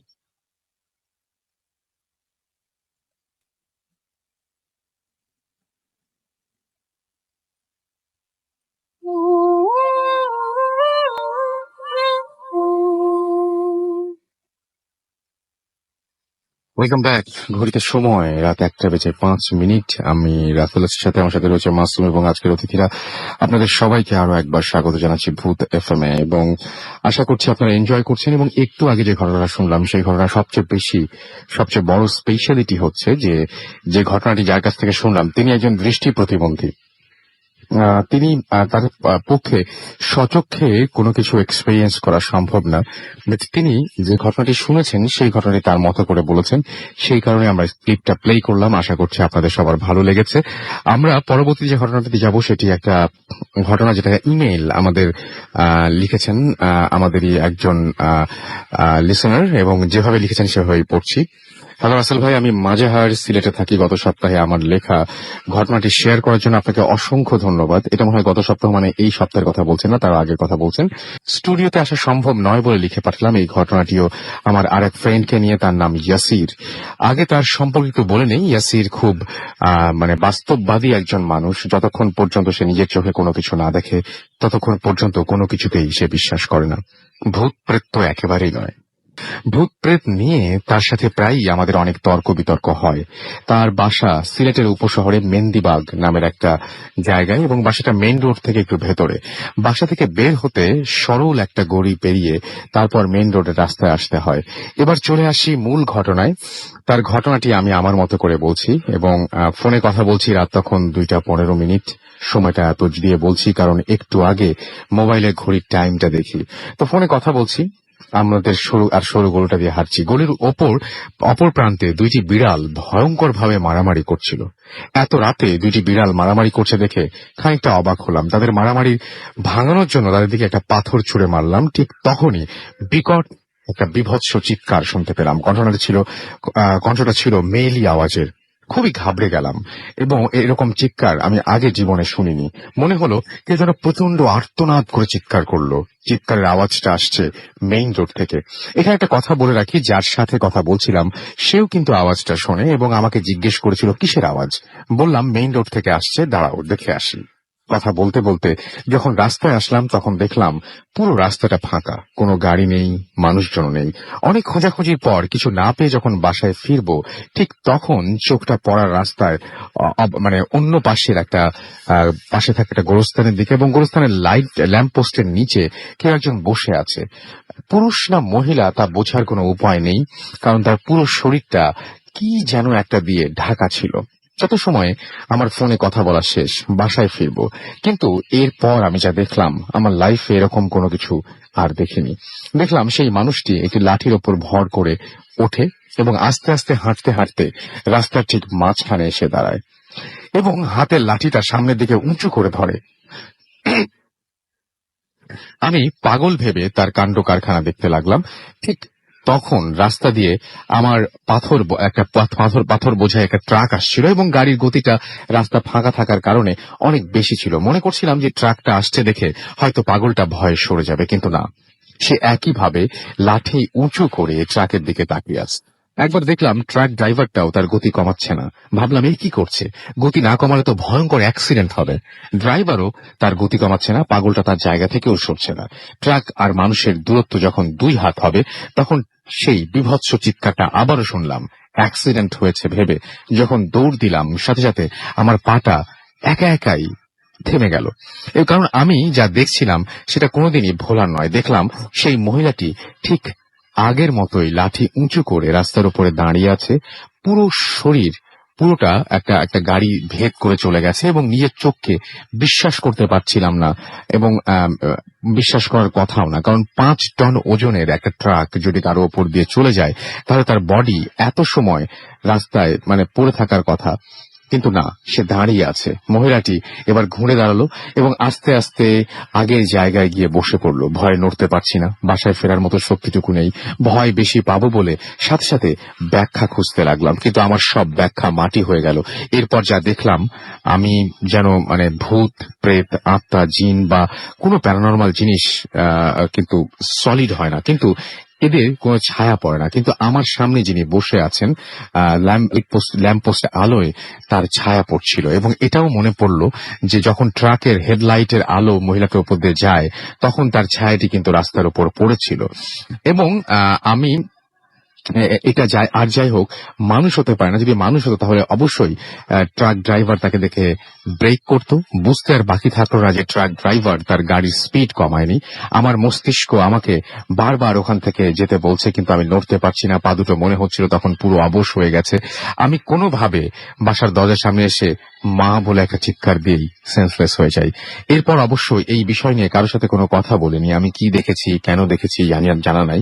তবে যাই দেখি না কেন এই জিনিসটা, আর যাই হোক, আবারও বলছি কোনো মানুষ ছিল না, এই ছিল ঘটনা। এবং আমি খুব অবাক হচ্ছি যে সবকিছু মানুষের মতো হুবহু মিলে যায়। এবং উনি বলছেন সেটা হচ্ছে তার ছায়াও তিনি দেখেছিলেন। এবং আমরা সাধারণত যে সমস্ত জিনিস দেখি, যে সাদা কাপড় পরা, তারপরে পা উল্টো, এই সমস্ত কোনো কিছু না, একদম স্বাভাবিক একটা মানুষ যে কিনা রাস্তার মাঝখানে এসে দাঁড়িয়েছিল এবং যাকে ভেদ করে একটা ট্রাক চলে গিয়েছিল। এবং ট্রাক চলে যাওয়ার পর মুহূর্তেই তিনি দেখতে পেলেন যে রাস্তায় সেই মানুষটি সোজাসুজি ভাবে দাঁড়িয়ে আছে, তার কিছুই হয়নি। এবং আপনারা নিশ্চয়ই, আপনাদের মনে আছে গল্পের ভেতরে কিন্তু তিনি উল্লেখ করেছিলেন যে তিনি একটা লাঠি ভর করে হাঁটছিলেন। বেশ ভয়ঙ্কর। কিন্তু যারা এখন রাস্তায় রয়েছেন, ড্রাইভ করছেন, বাসায় ফিরছেন, তাদের জন্য কিন্তু এই ঘটনাটা খুবই অন্যরকমের, এবং যে কোনো মুহূর্তে আপনারাও এরকম ধরনের একটা ঘটনা কিন্তু ফেস করতে পারেন, এরকম একটা ঘটনা মুখোমুখি হতে পারেন। যাই হোক, এমডি সাব্বির আমাদের ঢাকার বাড্ডা থেকে লিখছেন যে ভূত এফএম তার কাছে শুনলে তার তার তার আচ্ছা তার পড়া মনে থাকে। ওকে, পাপড়ি এবং ফুয়াদ ভূতের গলি থেকে আমাদের এসএমএস করেছেন, এবং তিনি বলছেন যে বাস্তব কুফরির শিকার এমন কেউ গল্প শোনাতে এলে কেমন হবে বলেন তো? হ্যাঁ, ভালো হবে, তবে সেই ভদ্রলোককে বা সেই ভদ্র মহিলাকে আমাদের অবশ্যই পেতে হবে। আমাদেরকে আরবিনা লিখেছেন আজিমপুর থেকে যে আমার ফ্রেন্ড মাহিবকে, আচ্ছা তিনি হচ্ছে স্টোরিগুলো অনেক মেসেজ তিনি জানিয়েছেন এবং মাহিবকে হাই বলতে বলেছেন। ইশিকা রাজশাহী থেকে লিখেছেন আপুর সেকেন্ড স্টোরিটা শোনার পর লাইট অন করে দিয়েছি।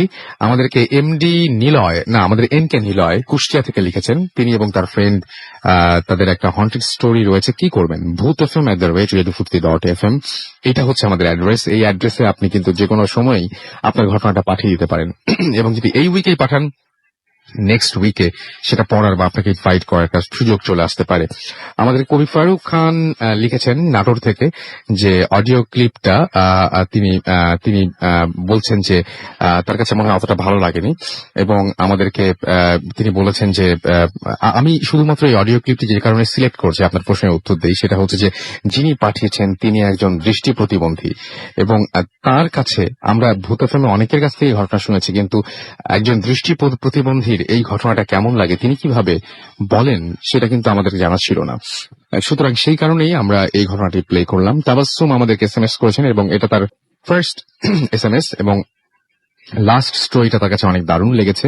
আমাদেরকে এছাড়াও দেখতে পাচ্ছি যে এসএমএস করেছেন আমাদেরকে শাহরুখ ফ্রম সোনারগাঁ, এবং সেকেন্ড স্টোরিটা তার কাছে খুব ভয় পেয়েছেন তিনি, এবং আমাদেরকে দেখতে পাচ্ছি লালবাগ থেকে সোনিয়া এসএমএস করেছেন আমাদেরকে দেখতে পাচ্ছি। এছাড়াও এহসানুল হক পুনম আমাদের এসএমএস করেছেন, এবং আমাদেরকে এসএমএস করেছেন দেখতে পাচ্ছি আফসার সহ আরো অনেকে। আপনি যদি এসএমএস করতে চান মোবাইলের মেসেজ অপশনে গিয়ে টাইপ করুন ফুর্তি FORTI ফুর্তি, স্পেস দিয়ে লিখুন আপনার নাম, স্পেস দিয়ে আপনার মেসেজ পাঠিয়ে দিন 9840 নাম্বারে।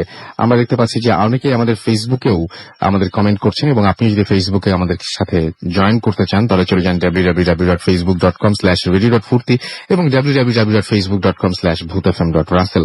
আমরা চলে যাব আমাদের পরবর্তী অতিথির কাছে, এবং পরবর্তী অতিথির কাছে যাবার আগে বলে দেই তিনি ঢাকার মানে বাসিন্দা নন, তিনি ঢাকার বাইরে থেকে এসেছেন, এবং সরাসরি আজকেই তিনি রওনা দিয়েছেন এবং এখানে এসে পৌঁছেছেন, এবং সেই জন্য তাকে অনেক ধন্যবাদ জানাই। আমরা ঢাকায় যারা রয়েছি তারাও অনেক সময় আসার সুযোগ পাই না বা আসতে পারি না নানান ব্যস্ততার কারণে, বা ঢাকার বাইরে থেকে যখন কেউ আসেন মনটা সত্যিই ভালো হয়ে যায়। যখনই আপনারা কেউ স্টুডিওতে আসতে চান তখন আপনাদের ভালোবাসা, ভূত এফএমের প্রতি আপনাদের ভালোবাসাটা আমরা খুব ভালোভাবেই টের পাই। And thank you very much আমাদের সাথে জয়েন করার জন্য। আপনার ঘটনাটা আমরা শুনি, এবং তার আগে আপনি আপনার নামটা জানবো, কোথা থেকে এসেছেন সেটা শুনবো। হ্যালো লিসনার্স, আমি সাগর ব্রাহ্মণবাড়ি থেকে আসছি। আমি যে ঘটনাটা আজকে শেয়ার করব সেটা হচ্ছে 2007-এর ঘটনা। আমার গ্রামের ঘটে যাওয়া একটা ঘটনা, আমার নিজের সাথেই ঘটে যায়। বেসিক্যালি আমরা প্রতিদিনের মতোই সেদিনও আমাদের বাড়ির পাশ থেকে আপনার হাফ কিলো দূরত্ব আমাদের খেলার মাঠ আছে, সেখানে আমরা খেলতে যাই। আচ্ছা, ক্রিকেট খেলা ছিল, আমাদের খেলতে যাই। বিকাল 4টার দিকে আমাদের খেলা শুরু হয়। তো বেসিক্যালি আমরা খেলা খেলতেছি, খেলতে খেলতে যখন 3-4 ওভার চলে যায়, তো সেই সময় আমাদের ওই মাঠ থেকে দক্ষিণ সাইডে একটা গ্রাম আছে, গ্রাম থেকে একটা চিৎকারের আওয়াজ শোনা যাচ্ছে, অনেকগুলো মানুষ কোলাহল করতেছে, অনেক চিৎকার শোনা যাচ্ছে। তো চিন্তা ততটা করলাম না, কারণ 2 দিন আগে সেখানে একটা মারামারি ঘটে যায় জমি সংক্রান্ত ব্যাপারে। তো সেই মারামারিতে একজন নিহত হয়, সাধারণত স্পট ডেটে হয়ে যায় সেখানে। তো বেসিক্যালি সেই রকমই কিছু একটা চিন্তা করছিলাম যে হয়তো বা তারই কোনো একটা রেস হচ্ছে সেখানে। আচ্ছা, তো আবার আমরা খেলাধুলা শুরু করে দিলাম, কিন্তু চিৎকার গুলো আরো বেশি হয়ে যাচ্ছে, এক সময় আরো বেশি হয়ে যাচ্ছে। আচ্ছা, তো খেলা বন্ধ করে আমরা সেদিকে যাওয়ার চিন্তা করলাম যে দেখি কি ঘটনা। তো রাসেল ভাই, আমরা যখন সেই বাড়িটাতে গেলাম, গিয়ে দেখি একটা আম গাছের নিচে অনেকগুলো লোক জড়ো হয়ে অনেক চিৎকার চেঁচামেচি করতেছে। কি ঘটনা? পরে গিয়ে রাসেল ভাই যেটা দেখলাম যে আমার ইয়ারমেট, আমার সেম বয়স, তখন তার বয়সটা হবে 25 থেকে 26 বছর। তো নাম হচ্ছে শাহ আলম। তাকে বাসার কোথায় খুঁজে পাওয়া যাচ্ছে না, কোথায় গেছে কোথাও কোনো খুঁজে পাওয়া যাচ্ছে না। পরে দেখা গেল সে তার বাসার আঙ্গিনার সামনে একটা আম গাছ আছে। আচ্ছা। আম গাছটা মিনিমাম আপনার 35 থেকে 40 ফিট লম্বা হবে। সে আম গাছের একবারে মগ ডালের উপর, যেখানে একটা মানুষ কেন, একটা যদি কি বলবো, এর কোনো উদাহরণ নেই, যে 10-15 কেজি ওয়েটের যদি একটা জিনিস সেই আম গাছের ডালে রাখা যায়, বেসিক্যালি দেখা যাবে সেটা ভেঙে যাবে, এত চিকন একটা ডাল। তো সেই ডালের আছে ভাই আপনি, সে এমন লম্বালম্বি হয়ে শুয়ে আছে, আমি দেখে তো একবারে আমার চোখ চড়ক গাছে। আসলে কি ঘটনা, আপনি নিজের চোখে দেখছেন? আমি নিজেই দেখছি ঘটনা। আচ্ছা, আমি শুধু না, আমাদের গ্রামের ম্যাক্সিমাম যারা ওইখানে মিনিমাম আপনার 2-3 হাজার লোক সেই সময় জড়ো হয়ে গেছে অলরেডি। আচ্ছা। তো দেখি যে সে মগডালিয়া একবারে লম্বা হয়ে শুয়ে আছে। তো এত লোক জড়ো হয়ে গেল সেখানে, আমরা তো সবাই দেখতেছি যে কি ঘটনা, সে এখানে কেন, কি কারণে এখানে আসলো। হ্যাঁ, তো বেসিক্যালি তখন বাজে 5টা-6টার দিকে সেরকম। তো এক সময় মাগরিবের সময় চলে আসলো। অনেক পরে গ্রামের ওখানে মাতব্বররা বললো যে তাহলে হুজুরকে ডাকা হোক, হুজুর দেখে দেখে কি করা যায় এখানে। আর বেসিক্যালি রাসেল ভাই এখানে আরেকটা কথা আছে যে ওই সে সেই সময় থেকে কখন আগে উঠছিল, সেই সময় থেকে তার আগে কতক্ষণ আগে সেইখানে উঠেছিল সেটা আমরা এখনো জানি না। আর বেসিক্যালি সেই সময় আরো 2-3 জন সেই গাছে উঠছিল যে তাকে ওখান থেকে নিয়ে আসা যায় কিনা। কিন্তু সেখানে যাওয়ার কোনো ক্রমে সম্ভব না। এমন মগডাল একটা যে চলে গেছে ওই অবস্থায়। আচ্ছা। তো এটাও করা হলো, সেটাও ট্রাই ব্যর্থ হয়ে গেল। এক সময় পরে ওই আমাদের ওই মসজিদের হুজুর ছিল, ওই হুজুরকে ডাকা হলো। হুজুর বললো যে ঠিক আছে, আপনারা এক কাজ করেন, এখান থেকে কিছু খড়, ওই গাছটার নিচে অনেক কিছু খড় জমা করে রাখা। আচ্ছা। তো কথা মতো কিছু খড় জমা করা হলো, অনেক বড় একটা ডিবি করা হলো ওই গাছটার নিচে। তো রাসেল ভাই তখন মাগরিবের আজান অফ হয়ে গেছে, আমরা সবাই নামাজে গেলাম, নামাজ পড়ে আসলাম, তার জন্য দোয়া খায়ের করলাম। তো বাসায় তো অনেক কান্নাকাটি তার, হ্যাঁ, যে ছেলের এই অবস্থা, হঠাৎ করে এরকম একটা অবস্থায়। আগে তার এরকম কোনো ঘটনায় তার হয়নি, কিন্তু হঠাৎ করে এরকম একটা ঘটনা। তো বেসিক্যালি যখন থেকে দেখা গেল যে মাগরিবের নামাজ শেষ হয়ে গেল, আমরা সবাই ওখানেই চলে আসলাম, এই ঘটনাটা আসলে কি ঘটতে যাচ্ছে, দেখি কি কাহিনী। তো যখন আবার চলে আসলাম, হুজুরও চলে আসলো। তো বেসিক্যালি রাসেল ভাই মাগরিবের নামাজের পরেই দেখা যায় যে একটু অন্ধকার হয়ে যায়, অনেক বেশি অন্ধকার হয়ে যায়। হ্যাঁ, তো এই অন্ধকারটা হওয়ার পরে তো সেই সময় যে তাকে এমন ভাবে হুজুর হয়তো বা কিছু মন্ত্র করলো, তো সেই সময় যে এমন ভাবে নামলো ওখান থেকে, আচ্ছা ভাই ওই 35-40 ফিট থেকে নামতে গেলে মিনিমাম আপনার 3-4 সেকেন্ড লাগবে। যদি ওখান থেকে কিছু জিনিস, ভারী জিনিস ফেলাই দেওয়া হয় তাহলে 3-4 সেকেন্ড লাগবে, হয়তো 5 সেকেন্ড সর্বোচ্চ লাগতে পারে। আচ্ছা। কিন্তু রাসেল ভাই আমি এখনো বিশ্বাস করতে পারি না যে সে ওই মানে 35-40 ফিট থেকে সে নিচে নামতে মিনিমাম 10 মিনিটের মতো সময় লাগে। তো তাকে সেভাবে ওই খড়ের উপরে সে আস্তে আস্তে খুব স্লোলি এসে ওই খড়ের উপর পড়ে গেল। পড়ে যে সে জ্ঞানহারা অবস্থায় ছিল। তো পরে তাকে ওই বাসার লোকজন ধরাধরি করে বাসায় নিয়ে গেল। বাসায় নিয়ে যে হুজুরে ঝাড়ফুঁক করে আর পানির সেটা দিয়ে তাকে ওই কোনো সুস্থ করার পরে সে কিছু বলতে পারে না, যে আর সে কোথায় ছিল, কি অবস্থায় ছিল, সে কিছুই বলতে পারে না। তো পরবর্তীতে দেখা গেছে যে আমরা তো সেদিনের মতো সেখান থেকে চলে আসলাম। ভাই ঘটনাটা এখানে শেষ হওয়ার কথা ছিল বেসিক্যালি, তারপরে আর কি এরকম আর কোনো ঘটনা হওয়ার কথা ছিল মনে হয় না। তো আমরা সবাই যার যার বাসায় চলে আসছি। বাসায় চলে আসার পরে সেদিন আর কোনো ঘটনাই ঘটলো না। পরের দিন আমরা ফজরের নামাজ, তারপরের দিন, যেদিন ঘটনাটা হয় তার একদিন পরের ঘটনা। আচ্ছা। তো বেসিক্যালি আমরা শুক্রবার ফজরের নামাজ পড়ে আমাদের গ্রামের বাসায়, ওই গ্রামের বাসা থেকে একটা আমাদের টং বলা হয় সাধারণত, টং আমরা বলি, কেউ কেউ অনেক নামে সেটা করা হয়। আচ্ছা। ওই জাম গাছের তলায় বা আম গাছের তলায় রোদ্রের সময় ছায়ার নিচে ওই রকম একটা জিনিস তৈরি করে আমরা ওখানে বসি সাধারণত।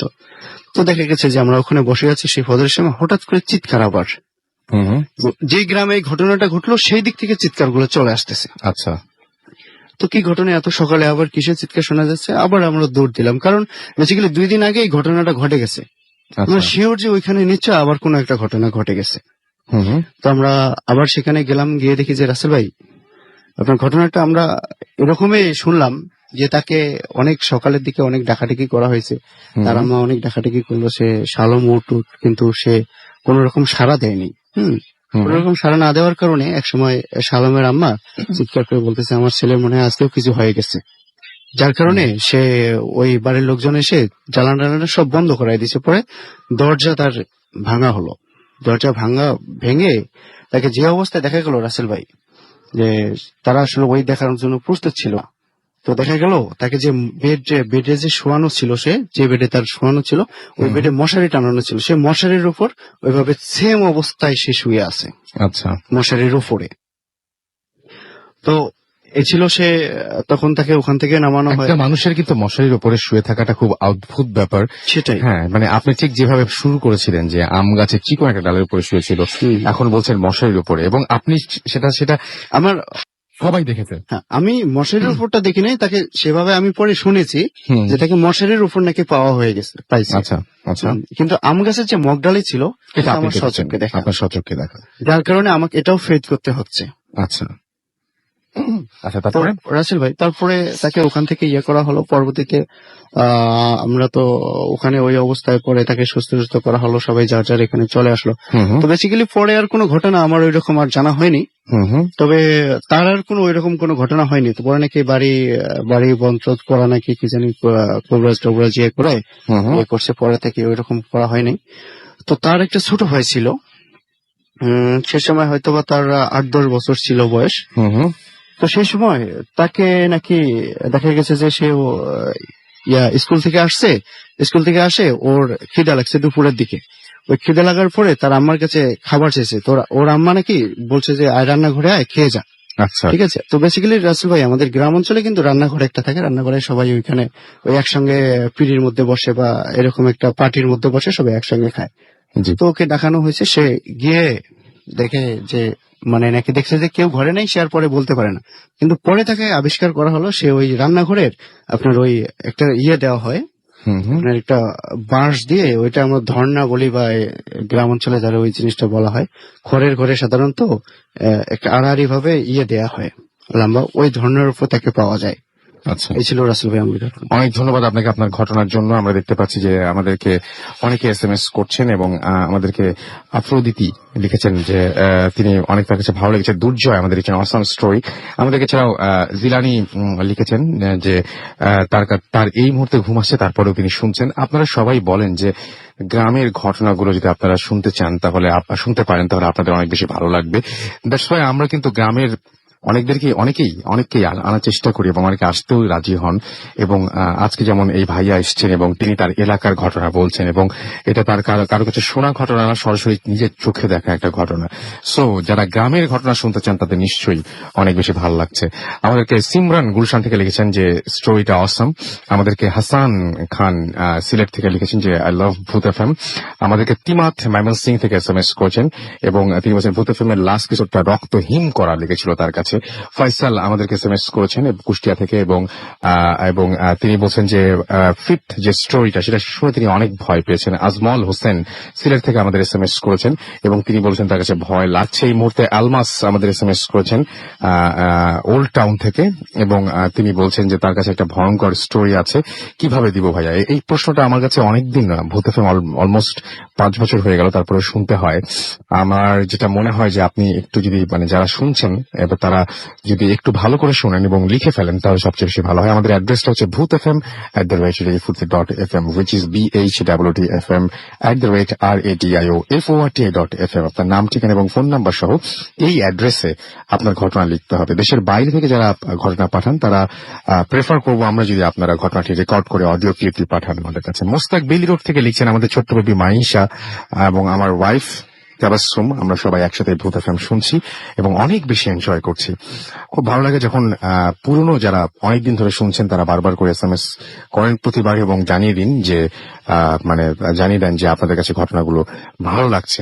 এনিওয়েজ, আমাদের কাছে জাওয়াদ লিখেছেন গ্রামের ঘটনার সাথে তার কাছে পুরো ব্যাপারটাই ভাইয়ের যে প্রেজেন্টেশন সেটা তার কাছে অনেক বেশি ভালো লেগেছে। রাতুল ময়মনসিং থেকে আমাদের SMS করেছেন আরো অনেকে। আপনি যদি SMS করতে চান মোবাইলের মেসেজ অপশনে গিয়ে টাইপ করুন ফুর্তি FORTI রেডিও ফুর্তি স্পেস দিয়ে লিখুন আপনার নাম, স্পেস দিয়ে আপনার মেসেজ পাঠিয়ে দেন 940 নাম্বারে। আমরা চলে যাব একটা ছোট্ট বিরতিতে এবং পরে আবারও ফিরে আসবো। সো সেই পর্যন্ত আমাদের সঙ্গেই থাকবেন আশা করছি। স্টে টিউন টু রেডিও ফুর্তি এন্ড ডোন্ট স্টপ দ্য ফুর্তি with Grameenphone.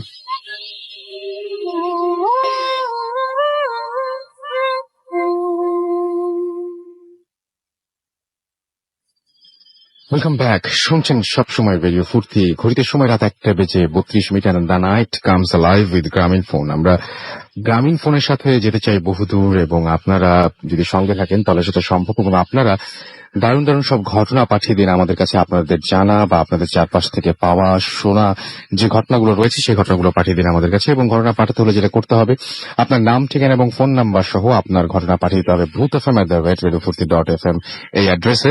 এবং ঘটনা শুরুতে অবশ্যই উল্লেখ করতে হবে এই ঘটনাটি আপনি স্টুডিওতে এসে শেয়ার করতে চান, নাকি আপনি চান যে আপনার ঘটনাটা আমরা পড়ে শোনাই। তপু আমাদের লিখেছেন নারায়ণগঞ্জ থেকে, রাসেল ভাই যদি কোনো স্টোরি ফেক লাগে তাহলে কমেন্ট করব কি করব না? আপনি কিন্তু আপনার মতামত জানানোর পূর্ণ স্বাধীনতা আপনার আছে। আপনাকে আমি একটা ইমেইলের কিছু অংশ শোনাই, বুঝতে পারবেন তাহলে।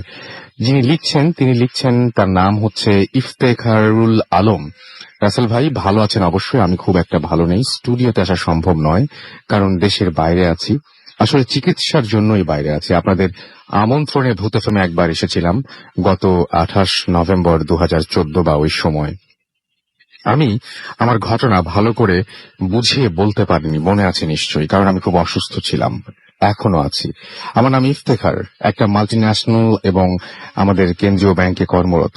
আসলে আজকে আপনাকে যা জানানোর জন্য লিখছি না, খালি আপনার মাধ্যমে ভূত এফএমের শ্রোতাদের কাছে একটু প্রার্থনা আর একটি জিনিস জানাবার জন্য। আমাদের স্রষ্টার সেরা সৃষ্টি হলো মানুষ, তারপরও এমন কিছুই আছে, এমন অনেক কিছুই আছে যা আমাদের কাছে এখনো সম্পূর্ণ অজানা, এখনো পর্যন্ত অজানা। আমরা ভূতের গল্প বা অনেকের অভিজ্ঞতা শুনে ভয় পেয়ে ঘুমোতে যাই, কারণ এটাই আমাদের সহজাত প্রবৃত্তি। তেমনি খারাপ জিন ভয় দেখিয়ে আনন্দ দেয়, সেটাই তাদের প্রবণতা। রাসেল ভাই, আপনার মাধ্যমে প্রতি শুক্রবার রাতে টুকটাক ভয় মিশ্রিত এক আবেশের এবং প্রত্যেকের মঙ্গল কামনা করছি। সৈয়দ ইফতেখারুল আলম, তারপরে তার ফোন নাম্বার দেওয়া আছে এবং তিনি তার ওয়াইফের ফোন নাম্বারও দিয়েছেন, এবং তারপরে তিনি যখন দেশের বাইরে রয়েছেন সেই দেশের বাইরের ফোন নাম্বারটা দিয়েছেন। তিনি প্রচন্ড অসুস্থ এবং মানে এই যে তিনি এই ঘটনাটা জানাচ্ছেন এবং তিনি চিকিৎসার এই মুহূর্ত থেকে তিনি জানাচ্ছেন, তিনি তার ঘটনা যা বলেছিলেন তখনও তার ঘটনা শুনে হয়তো অনেকেরই এরকম মনে হয়েছে তিনি কি ঠিক বলছেন, তিনি কি সত্যি ঘটনা বলছেন, তার ঘটনা কি ঠিক আছে নাকি ফেক। এটা কিন্তু মনেই হয় আমরা যখন আমাদের পরিবারের চিরপরিচিত মানুষের কাছ থেকে শুনি, যখন যেই মানুষটাকে আমরা অনেকদিন ধরে চিনি এবং জানি যে হ্যাঁ ওনার পক্ষে উনি তো মিথ্যা বলেন না, তখন আমরা তিনি যেটা বলেন সেটা আমাদের বিশ্বাস করা সহজ হয়। কিন্তু যে মানুষটিকে আপনি চেনেন না, যাকে কোনোদিন দেখেননি, একদম ও প্রান্তে বসে কানে হেডফোন লাগিয়ে সে তার গল্প বিশ্বাস করাটা একটু ডিফিকাল্ট, আমি জানি সেটা।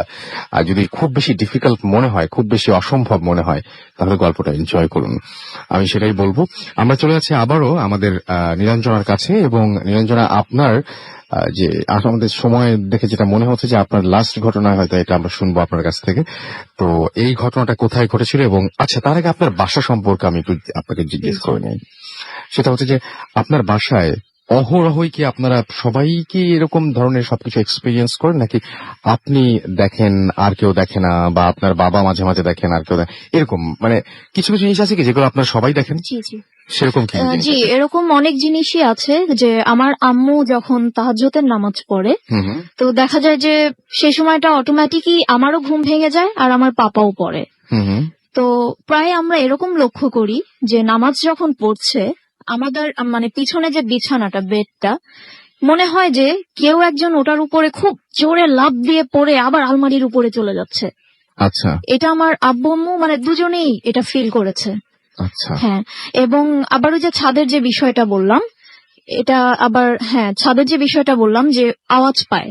একদিন আমাদের যে ওয়াচম্যান আছে সে ফোন দিয়েছে যে স্যার এরকম সাততলার যারা আছেন ওরা তো কল করেছে যে ছাদে হিউজ পরিমাণের আওয়াজ হচ্ছে, ওরা থাকতে পারছে না, কাইন্ডলি কি একটু দেখবেন। পাপা ছাদে গেল, সে যাওয়ার পরে যেটা ফিল করতে পারলো যে একটা ফ্রেগ্রেন্স, মানে খুব সুন্দর একটা স্মেল আর কি, মানে জ্যাসমিন, হ্যাঁ হ্যাঁ জ্যাসমিন বা আতর এই টাইপের একটা স্মেল। এরকম সেটা থাকা তো feel। অসম্ভব। জি। ছাদে কোনো ফুলের গাছ আছে? না না, আমাদের ছাদে কোনো ফুলের গাছ নেই, জাস্ট কয়েকটা ফলের গাছ আর এই এমনি পাতাবাহার টাহার এবং এরকম। সেখান থেকে এরকম সুগন্ধ আসার কথা? না, কোনো পসিবিলিটি নেই। আচ্ছা, আর এই যে বাথরুমের যে ব্যাপারটা বললেন, বাথরুমে কি আপনি একাই এক্সপিরিয়েন্স করেন নাকি সবাই এক্সপিরিয়েন্স করে এটা? না, বাথরুমের বিষয়টা হচ্ছে যে হ্যাঁ, ওই যে আমার আব্বু মাঝখানে একটা প্রবলেমে পড়েছিল, তো সেও এরকম ভাবে মানে একটা জিনিস ফেস করে।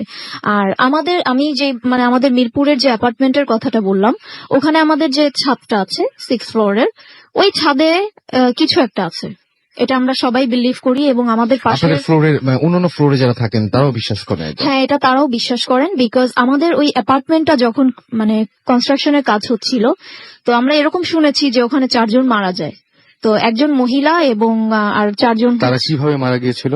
তারা হচ্ছে যে ওই যখন কাজ করতে যায়, মানে ওই যে রডের বা ওই যে বাহিরে যখন মিস্ত্রিরা দাঁড়িয়ে কাজ করে, তো সামহাও তারা পিছলিয়ে পড়ে গেছে, অথবা বাহিরে যখন রঙের কাজ। একটা দুটো ঘটনা ঘটতে পারে, কিন্তু পরপর 4 জন মারা হ্যাঁ, গেছে। পরপর 4 জন মারা গিয়েছে। এবং একজন হচ্ছে যে আমাদের 3 তলার যে ফ্ল্যাটটা, জি। সেখানে যে রড, সেই রডের মধ্যে পুরো গেথে সে মারা যায়। মারা যান। হ্যাঁ, এবং প্রায় সময় আমাদের একজন ওয়াচম্যান ছিল, জামাল করে নাম, তো সে মেইনলি ওই ভয়তেই সে চাকরি ছেড়ে চলে যায়। সে ছাদে দেখে যে এরকম একটা লোক মিস্ত্রির কাজ করছে, তার মাথা দিয়ে রক্ত পড়ছে। এটা ওই ওয়াচম্যান দেখতেন? জি, ওয়াচম্যান দেখেছে।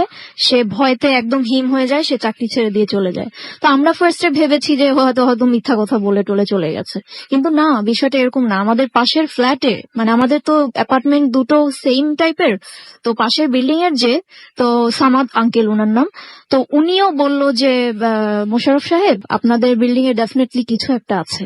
আমি দেখি যে একজন লোক মিস্ত্রির কাজ করে, এরকম মানে সামহাও দেখে যে রং গুলাচ্ছে, অথবা কেউ দেখে যে প্লাস্টারের জন্য সিমেন্ট বানাচ্ছে, এরকম টাইপের দেখে। আর অনেকে আবার এটাও বলেছে, ইভেন আমি নিজেও দেখেছি এটা, যে আমি একটা বাচ্চা দেখতে পাই ছাদে। ছাদে? ইয়াস। এটা কোন সময় দেখতে পান আপনি? এটা হচ্ছে রাতে 9:30টার পরে। আচ্ছা। যে আমাদের ছাদটার একটু বর্ণনা দিয়ে নিই, যে নিচে একটা 6 তলার ছাদ এবং উপরে আরেকটা ছাদ আছে। তো হয় কি, আমরা ওই উপরের যে ছাদটা, ওটা আমরা নিজেরাই রাতে আর কি লক করে দিই, ওটা 7টার মধ্যেই আমরা অফ করে দিই। হ্যাঁ, যেহেতু আমার বিড়ালটা ওই ছাদে যায়, যাতে কেউ না যায়, তো আমরা ওটা অফ করে দিই। তো একদিন আমি ফোনে কথা বলছি ওর সাথে, আমার হাজবেন্ডের সাথে, তো আমি ফিল করলাম যে 6 তলার ছাদে, মানে আমি 6 তলায় ছিলাম, 7 তলার ছাদে একজন মানে বাচ্চা একটা শেপ আর কি এরকম করে আমার দিকে তাকিয়ে আছে। তা আমি বেশ কয়েকবার আওয়াজ দিলাম যে এই তুমি ওখানে কি করো, বাট সে কোনো কথা বলে না। তা আমি ভাবছি এত রাতে একা একা একটা বাচ্চা এরকম, তা আমি ইমিডিয়েট আমি ছাদে গেছি। যাওয়ার পরে দেখি ছাদ তো লক করা, বাট বাচ্চাটা কোত্থেকে আসলো, দ্যাটস কোয়াইট স্ট্রেঞ্জ। সো এরকম ছোটখাটো কিছু ঘটনা। আবার অনেকে বলে যে একটা মেয়েকে দেখা যায় যে রেলিং এর উপরে হেড ডাউন বসে থাকে, এরকম টাইপের অনেকে অনেক কিছু দেখা যায়। আর ওই যে লম্বা চুলের মহিলার কথা বললেন, সেটা কি শুধুমাত্র আপনিই দেখেছেন নাকি আরো অনেকেই আপনাদের? না না, এটা আমার আম্মু দেখেছে। আপনার আম্মুও দেখেছেন তাকে, এবং তার চুল অনেক দূর পর্যন্ত? অনেক দূর পর্যন্ত। এবং নট অনলি আমাদের বাসায়, আম্মু একদিন লিফটে মানে সে মানে ওয়েট করছে লিফট আসার জন্য, সে দেখেছে যে মানে বেশ অনেক লম্বা চুল, বাট তার ফেস দেখা যায় না, জাস্ট চুলটা, আর ব্ল্যাক ড্রেস পরা। জাস্ট যখন ডোরটা ওপেন হলো লিফটের, আমার আম্মু দেখলো, দেখার সাথে সাথে লিফট আবার অফ হয়ে গেল। অফ করার সাথে সাথে আম্মু আবার ওপেন করলো। অফটা কি উনি করেছিলেন না একা একা অফ হয়ে গেছে? একা একা অফ হয়ে গেছে। হ্যাঁ, তো আম্মু বাসায় এসে বিষয়টা শেয়ার করলো। এবং আরেকটা বিষয় আমি যেটা বলবো, যে আমাদের ডোরে প্রায় সময় ধপ ধপ ধপ ধপ করে কে যেন নক করে, এটা সব সময় হচ্ছে। তো একদিন হয়েছে যে আমি আর আমার আম্মু ড্রয়িং রুমে বসে টিভি দেখছি, তো দুজনেই তো ভুল শুনতে পারি না, তো গেটে নক হচ্ছে কন্টিনিউয়াসলি। রাসেল ভাই 5টা মিনিট ধরে এরকম নক করছে, আমি ক্যাট সাইড দিয়ে স্টিল তাকিয়ে আছি, বাট ওখানে কেউ নেই এরকম। এবং ইভেন এর আগেও আরেকবার এরকম নক হয়েছে। আমি যখন গেটটা খুললাম, আমাদের পাশ দিয়ে একটা সিঁড়ি, তো মনে হলো কি যে ওই যে কোনো বস্তার মতো বা ড্রামের মতো গড়িয়ে পড়লে যেরকম একটা ধপ ধপ ধপ আওয়াজ হয় না, তো মনে হলো যে সিঁড়ি দিয়ে ওরকম ধপ ধপ ধপ করে পড়ে পড়ে আমাদের সামনের যেই ফ্ল্যাটটা, ওই দরজার সাথে বাড়ি খেলো, হিউজ আকারে। বাড়ি খাওয়ার সাথে সাথেই সামনের বাসার নানু গেটটা খুলে ফেলছে, বললো যে কি ব্যাপার, কি হয়েছে? আমি বলছি না কিছু হয়নি। আমি ওনার সাথে বিষয়গুলো শেয়ার করিনি। তো এরকম অনেক ইনসিডেন্ট আমাদের ওখানে হয় আর কি। ওকে, আমরা ঘটনায় চলে যাই। আমরা আপনার যে লাস্ট ঘটনা আছে, যেহেতু সময় খুব কম, জি আমরা ছোট্ট করে শুনে ফেলি আপনার জি জি ঘটনাটা। আমার যে থার্ড স্টোরিটা, এটা হচ্ছে আমার পাপার সাথে ঘটে। এটা হচ্ছে একটা নামাজের টুপি নিয়ে। আচ্ছা। তো কোন এক জুমার সময়, এটা স্টোরিটা আই থিংক 5 ইয়ার্স আগের। আচ্ছা তো আমার পাপা আর কি বাইতুল মোকাররম মসজিদে নামাজ পড়তে যান। আচ্ছা। তো যেহেতু উনি অফিসের কাজে মানে বের হয়েছিলেন, তো ওনার টুপিটা নিতে মনে ছিল না। আচ্ছা। তো নামাজ পড়তে গিয়ে সে ফিল করলো যে তার কাছে টুপিটা নেই। তো সাডেনলি একজন লোক আসলো, এবং লোকটা বেশ টল, পাপা যেটা বললো, এবং খুব কালো। তো সে বললো যে আপনি এই টুপিটা নেন। আচ্ছা। তো বললো যে ঠিক আছে ভাইয়া, থ্যাংক ইউ। তো লোকটা এই কথা বললো যে এত মানুষের মধ্যে আমার আপনাকে অনেক বেশি ভালো লেগেছে, আচ্ছা। এবং আপনি খুব ভালো, আপনি নামাজ কালাম পড়বেন, ইনশাল্লাহ আপনার ভালো হবে। তো এই বলে নামাজ কালাম মানে শেষ করলো। জুমার নামাজটা শেষ করার পরে ওই যে টুপিটা দিল, ওদিন রাত্রে পাপা ঘুমিয়ে আছে। তো অ্যারাউন্ড রাত 12:30 বা এরকমই হবে, বা তার থেকে একটু বেশি হবে। তো দেখছে যে ওই টুপিটা পরে কোন একজন লোক সাদা জুব্বা পরে নামাজ পড়ছে। আচ্ছা। নামাজ পড়ছে, এবং নামাজটা শেষে সে করলো কি, পাপাকে একটু ফু দিল। ফু দিয়ে সে যখন রুম থেকে বের হলো, তো ওই ডোর থেকেই না সে মানে একদম ভ্যানিশ হয়ে গেল। আচ্ছা। তো পাপা এই জিনিসটা দেখে মানে একটু থমকে দাঁড়ায়, তো মানে কি হলো বিষয়টা। এবং ওই টুপিটা নেওয়ার পর থেকে আমার পাপা মানে রাতে ঘুমাতে মানে খুবই ভয় পেত, এবং সে রাতে লাইট জ্বালিয়ে ঘুমাতো। বাট সে ইভেন আমাদের কাছে শেয়ার করেনি। হ্যাঁ, ওটা বলেছে যে এরকম টুপি দিয়েছে সামথিং, বাট সে যে এই টাইপের প্যারানর্মাল অ্যাক্টিভিটিস গুলো ফেস করছে সেটা আমাদের সাথে সে শেয়ার করেনি। আচ্ছা। তো প্রায় সময় নাকি সে রাতে যখন ঘুমোতো কানের কাছে এসে ফু দিয়ে যেত, অথবা কানের কাছে এসে বলতো কিরে ঘুমাচ্ছিস কেন, অথবা অর্ধেক ঘুম থেকে উঠে দেখে যে লোকটা সামনে বসে আছে, আচ্ছা। বা এরকম সোফার মধ্যে বসে আছে, বা বাহিরে গেলে দেখা যায় যে এরকম সে দেখছে, বাথরুমে গেলে দেখছে বাথরুমের ডোরটা অফ করে দিচ্ছে, দেখছে যে লোকটা দাঁড়িয়ে আছে। আচ্ছা। এবং আরেকটা মজার বিষয় হচ্ছে যে আমাদের বাসায় তখন আমরা ফ্রিজে কোনো কাঁচা মাংস রাখতে পারতাম না, বা মাছ মাংস, মানে ওটা কোথায় যেন চলে যেত, আমরা এটা জানিও না। আচ্ছা। এরকম একটা বিষয়। তো একদিন এরকম প্রায় 1 মাস হলো, তো পাপা মেন্টালি খুবই ডিস্টার্ব হয়ে গেল। তো সে ডিসাইড করলো যে সেই জিনিসটাকে কোথাও ফেলে দিবে, বিকজ সে শুনেছে যে এরকম যদি কোনো জিনিস দ্বারা কেউ ভয়ভীতি হয় তাহলে সেটা ফেলে দেওয়াই বেটার, বা নদীতে ভাসিয়ে দেওয়া বেটার। তো সে চিন্তা করলো যে এটা সে মাটিতে জাস্ট পুঁতে দিবে। তো এর ভিতরে হলো যে সে ডিসাইড করলো সেদিন রাতের ঘটনা। হঠাৎ করে রাত 3:30 বা 3টার দিকে সে ফিল করছে যে মানে খুব মানে বুকে একটা প্রেসার ফিল করছে, মনে হচ্ছে যে নিঃশ্বাস টিশ্বাস বন্ধ হয়ে যাচ্ছে এরকম।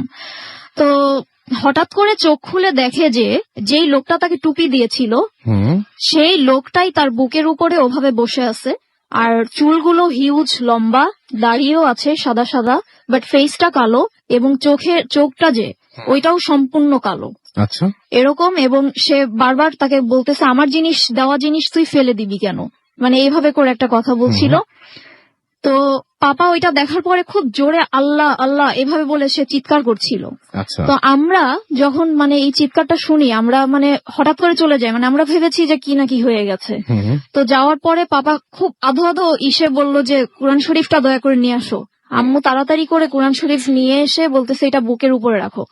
তারপরে বুকের উপরে রাখলো, আমরা সূরা পড়ছি, আম্মু আমি, তারপর পাপা যা পারছে ওই সিচুয়েশনে ওভাবে করে সূরা টুরা পড়লো। তারপরে মানে কিছুক্ষণ পরে আর কি সেই জিনিসটা পাপাকে ছেড়ে দিয়ে চলে গেল। কিন্তু রাসেল ভাই, এটা অ্যাকচুয়ালি খুব ভয়ের বিষয় যে একটা এন্টিটি, আমি রাতে ঘুমিয়ে আছি, আমার সামনে এইভাবে তাকিয়ে বসে আছে। It's really very scary. তো এই ছিল রাসেল ভাই আমার স্টোরিটা আর কি। অনেক ধন্যবাদ আপনাকে। আমাদের আবারও একটা বিরতি নিতে হচ্ছে, এবং বিরতির পরে আমরা আবারও ফিরে আসছি। সেই পর্যন্ত আশা করছি আমাদের সঙ্গে থাকেন। Stay tuned.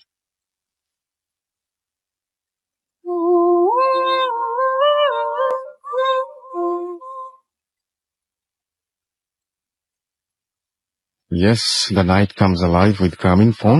হাতে ঘটনা শোনার মতো তো কোনো সময় নেই, বাট কিছু SMS পড়া যায়। ওয়ালিওয়ান আমাদের লিখেছেন নারায়ণগঞ্জ থেকে, এবং তার SMS পড়া হয় না, অনেক কষ্ট পেয়েছেন তিনি, তাই লিখেছেন। অপু জুরাইন থেকে আমাদের SMS করেছেন এবং খুব ভালো লেগেছে তার কাছে। শুভ আমাদের ওয়াসা রাজশাহী থেকে SMS করেছেন এবং আজকের ভূত FM এর অনেক প্রশংসা করেছেন। সানি এবং তার ওয়াইফ কুমিল্লা থেকে ভূত FM শুনছেন। সাকিব আজকের ঘটনাগুলো জোস, তাই লিখেছেন।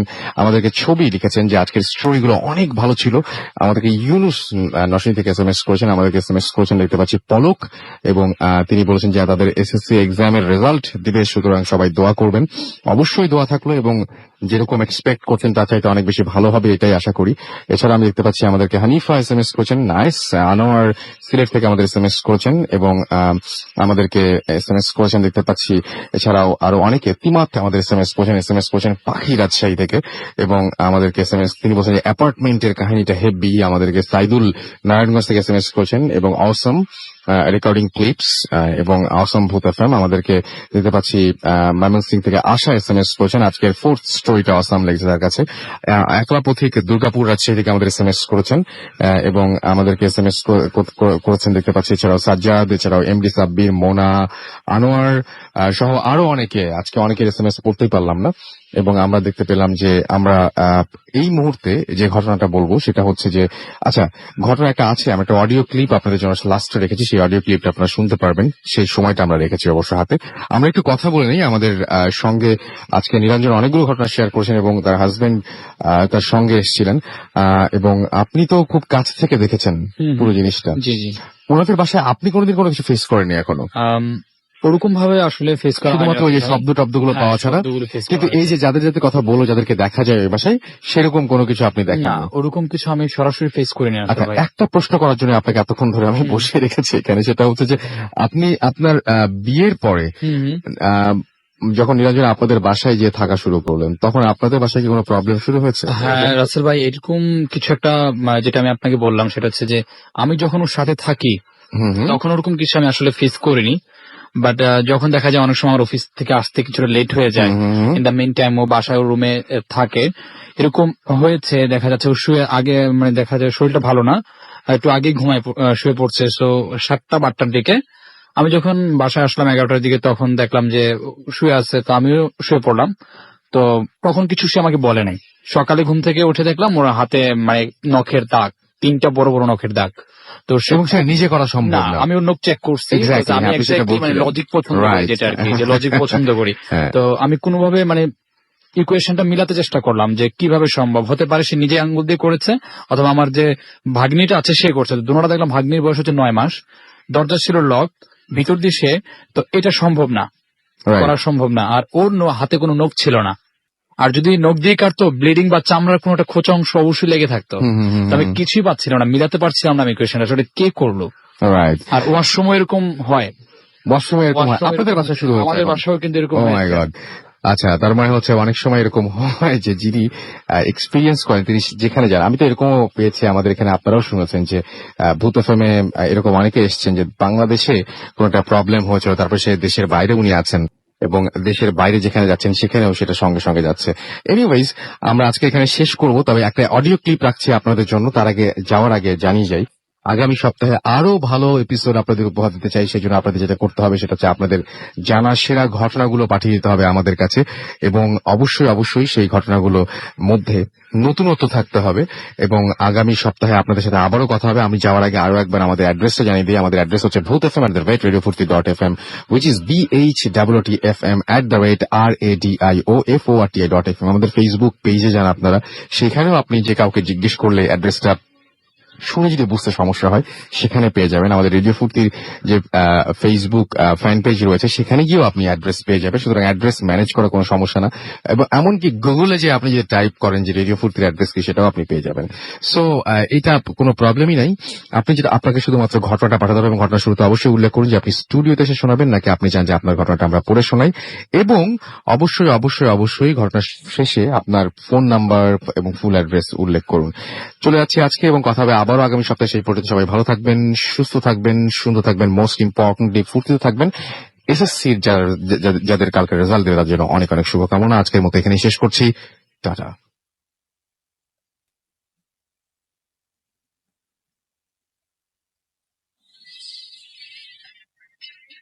হ্যালো রাসেল ভাইয়া, আমি নওশিন উত্তরা থেকে। আশা করি ভালো আছেন, কারণ আমি জানি আপনি সবসময় ভালোর দলে। আজ আমি যে স্টোরিটা শেয়ার করতে যাচ্ছি সেটা আমার কাজিন রোজার জীবনের সত্যি কাহিনী, যার এজ অনলি 3 বছর 11 মাস। কাহিনীটা বলার আগে বলে নেওয়া ভালো যে আমার খালামণি সরকারি চাকরি করে। গাজীপুরেরই যে কোনো একটা স্থানে তারা থাকে, সর্বত কারণে আমি নামটা বললাম না। এই কারণে জবের খাতিরে বিভিন্ন জায়গায় যেতে হয় ওকে, বিভিন্ন গ্রাম্য জায়গাতেও, যেহেতু এটা সমিতি রিলেটেড কাজ। সো রোজা যখন পেতে তখনও খালামণিকে অনেক জায়গায় যেতে হতো। যথারীতি রোজার জন্ম হলো গাজীপুরেরই একটা ক্লিনিকে।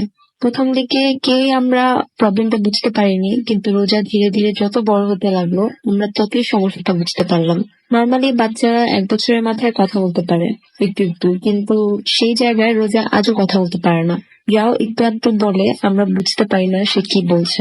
অনেক বড় বড় ডাক্তার দেখিয়েছে ওকে, কিন্তু কেউ তার এক্সাক্ট প্রবলেমটা করতে পারে না রিপোর্টে, বিকজ রিপোর্টে সবকিছুই নর্মাল আছে, কোনো সমস্যাই তার নেই। একদিন আমরা সবাই খেয়াল করলাম, ঠিক একদিন না, পরপর অনেকদিন, যে সে হাত বাড়িয়ে কাকে যেন ডাকে জানালা দিয়ে, কোলে উঠতে চায়, তার ইশারায় কথা বলে। আমরা প্রথম প্রথম ব্যাপারটাকে গুরুত্ব দিইনি, কিন্তু প্রতিদিন ও এমন করে, কোনো সার্টেন টাইম নেই। মাঝে মধ্যে অকারণেই চিৎকার করে কেঁদে উঠতো। পরে একদিন স্থানীয় এক বড় হুজুরকে ডেকে আনা হয়। সে রোজাকে দেখে কিছু একটা বুঝতে পারে এবং পরে সে বলে রোজার উপর জিনের আসর আছে, দ্যাট মিনস রোজা পজেস। এবং এটা আজকাল না, ও যখন পেটে তখন থেকেই। কারণ আমি আগেই বলেছি আমার খালামণির জবের ব্যাপারে, যে সে রোজাকে পেটে নিয়েও অনেক জায়গায় মুভ করেছে এবং অনেক সময় সে সন্ধ্যার পরেও বাসায় ফিরেছে, এবং ওই সময়টাতেই রোজার উপর নজর পড়েছে, যেহেতু ওই সময়টা খারাপ প্রেগনেন্ট ওমেনদের জন্য।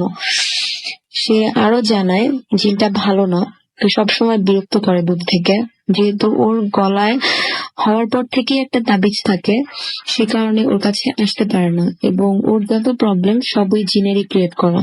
কিছু রেস্ট্রিকশনস দিয়ে দিয়েছে ওর জন্য হুজুর, যেমন একটা তাবিজ দিয়েছে সর্বদা পরে থাকতে, একটা তেল পরা দিয়েছে যেটা সকাল এবং রাতে দিতে হবে, এবং ওদের পুরো বাসাটা বাঁধিয়ে দিয়েছে তারপর থেকে, যেন কিছু প্রবেশ করতে না পারে খারাপ কিছু।